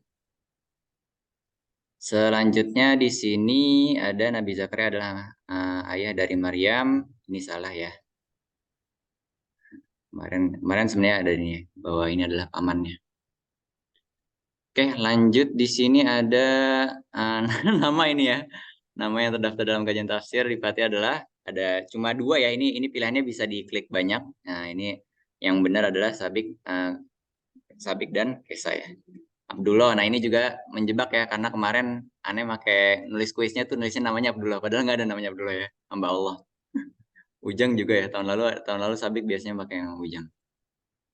Oke, terusnya lanjutnya di sini apa yang Nabi Zakaria perintahkan kepada kaumnya ketika keluar Nabi dari mihrab ini ya, mengisyaratkan mereka untuk salat berzikir pada pagi dan petang. Wa kharaja ala qaumihi minal mihrabi fa auha ilaihim an sabbihu bukrata wa asyiyah. Oke, lanjut di sini ada apa tanda-tanda yang diberikan Allah kepada Nabi Zakaria ketika akan memiliki anak, tidak bisa berbicara ya. Lanjutnya lagi, berapa lama Nabi Zakaria tidak dapat berbicara? 3 hari 3 malam ya, karena memang ada yang salah yalin, ada yang salah ayyamin illa ramza. Jadi emang 3 hari 3 malam ya. Oke, oh udah selesai ya. Oke, alhamdulillah. Pertanyaan yang banyak salah nomor 7 itu apa tadi? Nama kayaknya ya. Ujang itu lah. Ujang. Berarti itu evaluasinya nih ya, evaluasi berarti kita harus saling kenal nih. Teman-teman harus tahu tuh Ujang tuh siapa, Abdullah itu ada apa enggak. Oke, sip. Betul juga. Iya, oke, sip. Oke, mungkin itu dulu ya untuk ininya. Yang pekan depan aku lagi nggak bisa ngeliat nih. Mungkin nanti bakal diinfoin lagi ya di grup untuk yang bikin quiznya siapa. Oke, selanjutnya mungkin ada sedikit diskusi ya. Jadi ada sebenarnya ada usul ya, ada usul dari beberapa orang untuk akhirnya gimana kalau misalnya kita sesekali untuk adanya hybrid ya. Jadi kita langsung offline, tapi kalau yang nggak memungkinkan diadakan juga online kayak gitu. Nah, ini ada tawarannya adalah di pekan depan ya. Pekan depan itu tanggal 24. Cuma kan kalau misalnya malam kan nggak memungkinkan ya, maksudnya apalagi kalau misalnya ahwat dari jauh misalnya. Nah, ini usulannya adalah di pekan depan gimana kalau misalnya pertemuan keempat ini adalah hybridnya di Jakarta Selatan kayak gitu, dan juga di Sabtu sore kayak gitu ya. Nah, mangga teman-teman gimana kira-kira yang Jabodetabek terutama ya, memungkinkan atau enggak? Oh, itu sudah diinfoin ya. Next week itu kuisnya dari Kak Alika sama Yasmin. Nanti bisa disiapkan materinya materi yang hari ini berarti ya. Gitu. Oke, untuk yang hybrid ini apakah mau dibahas di sekarang atau mungkin di grup aja bikin poll atau gimana kira-kira? Mangga yang mau berpendapat. Satu sore insya Allah bisa. Bisa dibahas dulu. Oke. Mungkin ini dulu ya, Sat. Kalau misalnya nanti hybrid, kira-kira offline-nya yang enak di mana ya, Sat? Apa di tempatnya Ustadz atau Di rumah masjid? saya juga oke. Mendingan di rumah saya lah. Oh iya, daripada di masjid. Masya Allah. Oke, Maksudnya insya Allah aman lah. Ada yang pernah ke sini belum? saya belum pernah sih. Sini ada yang belum pernah belum ya? Yang pernah itu Kais. Mungkin ada yang kenal Kais. Iya, Ya, Kais itu rumahnya terus dekat sini dia. Oh, gitu. Aman kok, insya Allah di sini mau bawa mobil 3 juga, mau 5, mau Masya 10 Allah. juga kuat. Cukup, Masya Allah. parkirnya cukup, tempatnya cukup, tenang aja insya Allah. Oke, sip. Di mana, Ustaz, letaknya? Di belakang UI. Belakang UI. Di Kutek apa di Kukel? Hah? UI apa UIN apa? UI. UI. Universitas Indonesia. Oh Saya iya. di Jagakarsa sih kalau kecamatannya, tapi belakang UI banget lah. 3 4 rumah samping itu udah Depok. Begitu. Oke, sip. Ya, nanti saya share lokasinya di mana. Oke, siap. Oke, sip. Mungkin nanti itu dulu. Oke, mungkin nanti untuk yang kesediaannya karena ini juga ya, bakal hybrid ya. Jadi nanti bisa yang nggak mungkin kan bisa online ya. Mungkin nanti kita coba cek dulu di apa namanya di grup ya, dilanjutkan di grup terkait memang pada bisa atau enggaknya dan memang usulannya ya. Apakah memang pekan depan atau mungkin nanti justru yang 2 pekan ke depan dan lain-lainnya. Oke, sip. Mungkin itu dulu untuk malam hari ini sudah jam 10 tepat ya. Mungkin kita cukupkan pada malam hari ini. Mari kita kembali luruskan niat bahwa memang kita menuntut ilmu di sini karena memang sama-sama belajar dan juga untuk meraih ridho Allah ya. Jangan sampai dengan kita sudah menuntut ilmu malah membesarkan hati kita, malah membesarkan kita malah besar diri gitu ya, malah jadi sombong karena wah gue udah ikut kajian dan kawan-kawannya. Semoga kita dilindungi dan dihindari dari sifat tersebut dan semoga kita malah justru makin tawadu dan bisa mengamalkan ilmu yang sudah kita pelajari pada malam hari ini. Amin. Oke, mungkin kita cukupkan kita cukupkan. Sebelumnya kita mari berbanyak istighfar. Astagfirullahaladzim, astagfirullahaladzim, astagfirullahaladzim. Dan mari kita bersyukur dengan mengucapkan alhamdulillah. Alhamdulillahirrabbilalamin dan disempurnakan dengan doa kafaratul majlis. Subhanakallahumma wa bihamdika asyhadu an la ilaha illa anta astaghfiruka wa atubu ilaik. Oke, jazakumullah khair. Wassalamualaikum warahmatullahi wabarakatuh. Waalaikumsalam. Waalaikumsalam warahmatullahi wabarakatuh. Jazakallah khair, Ustaz.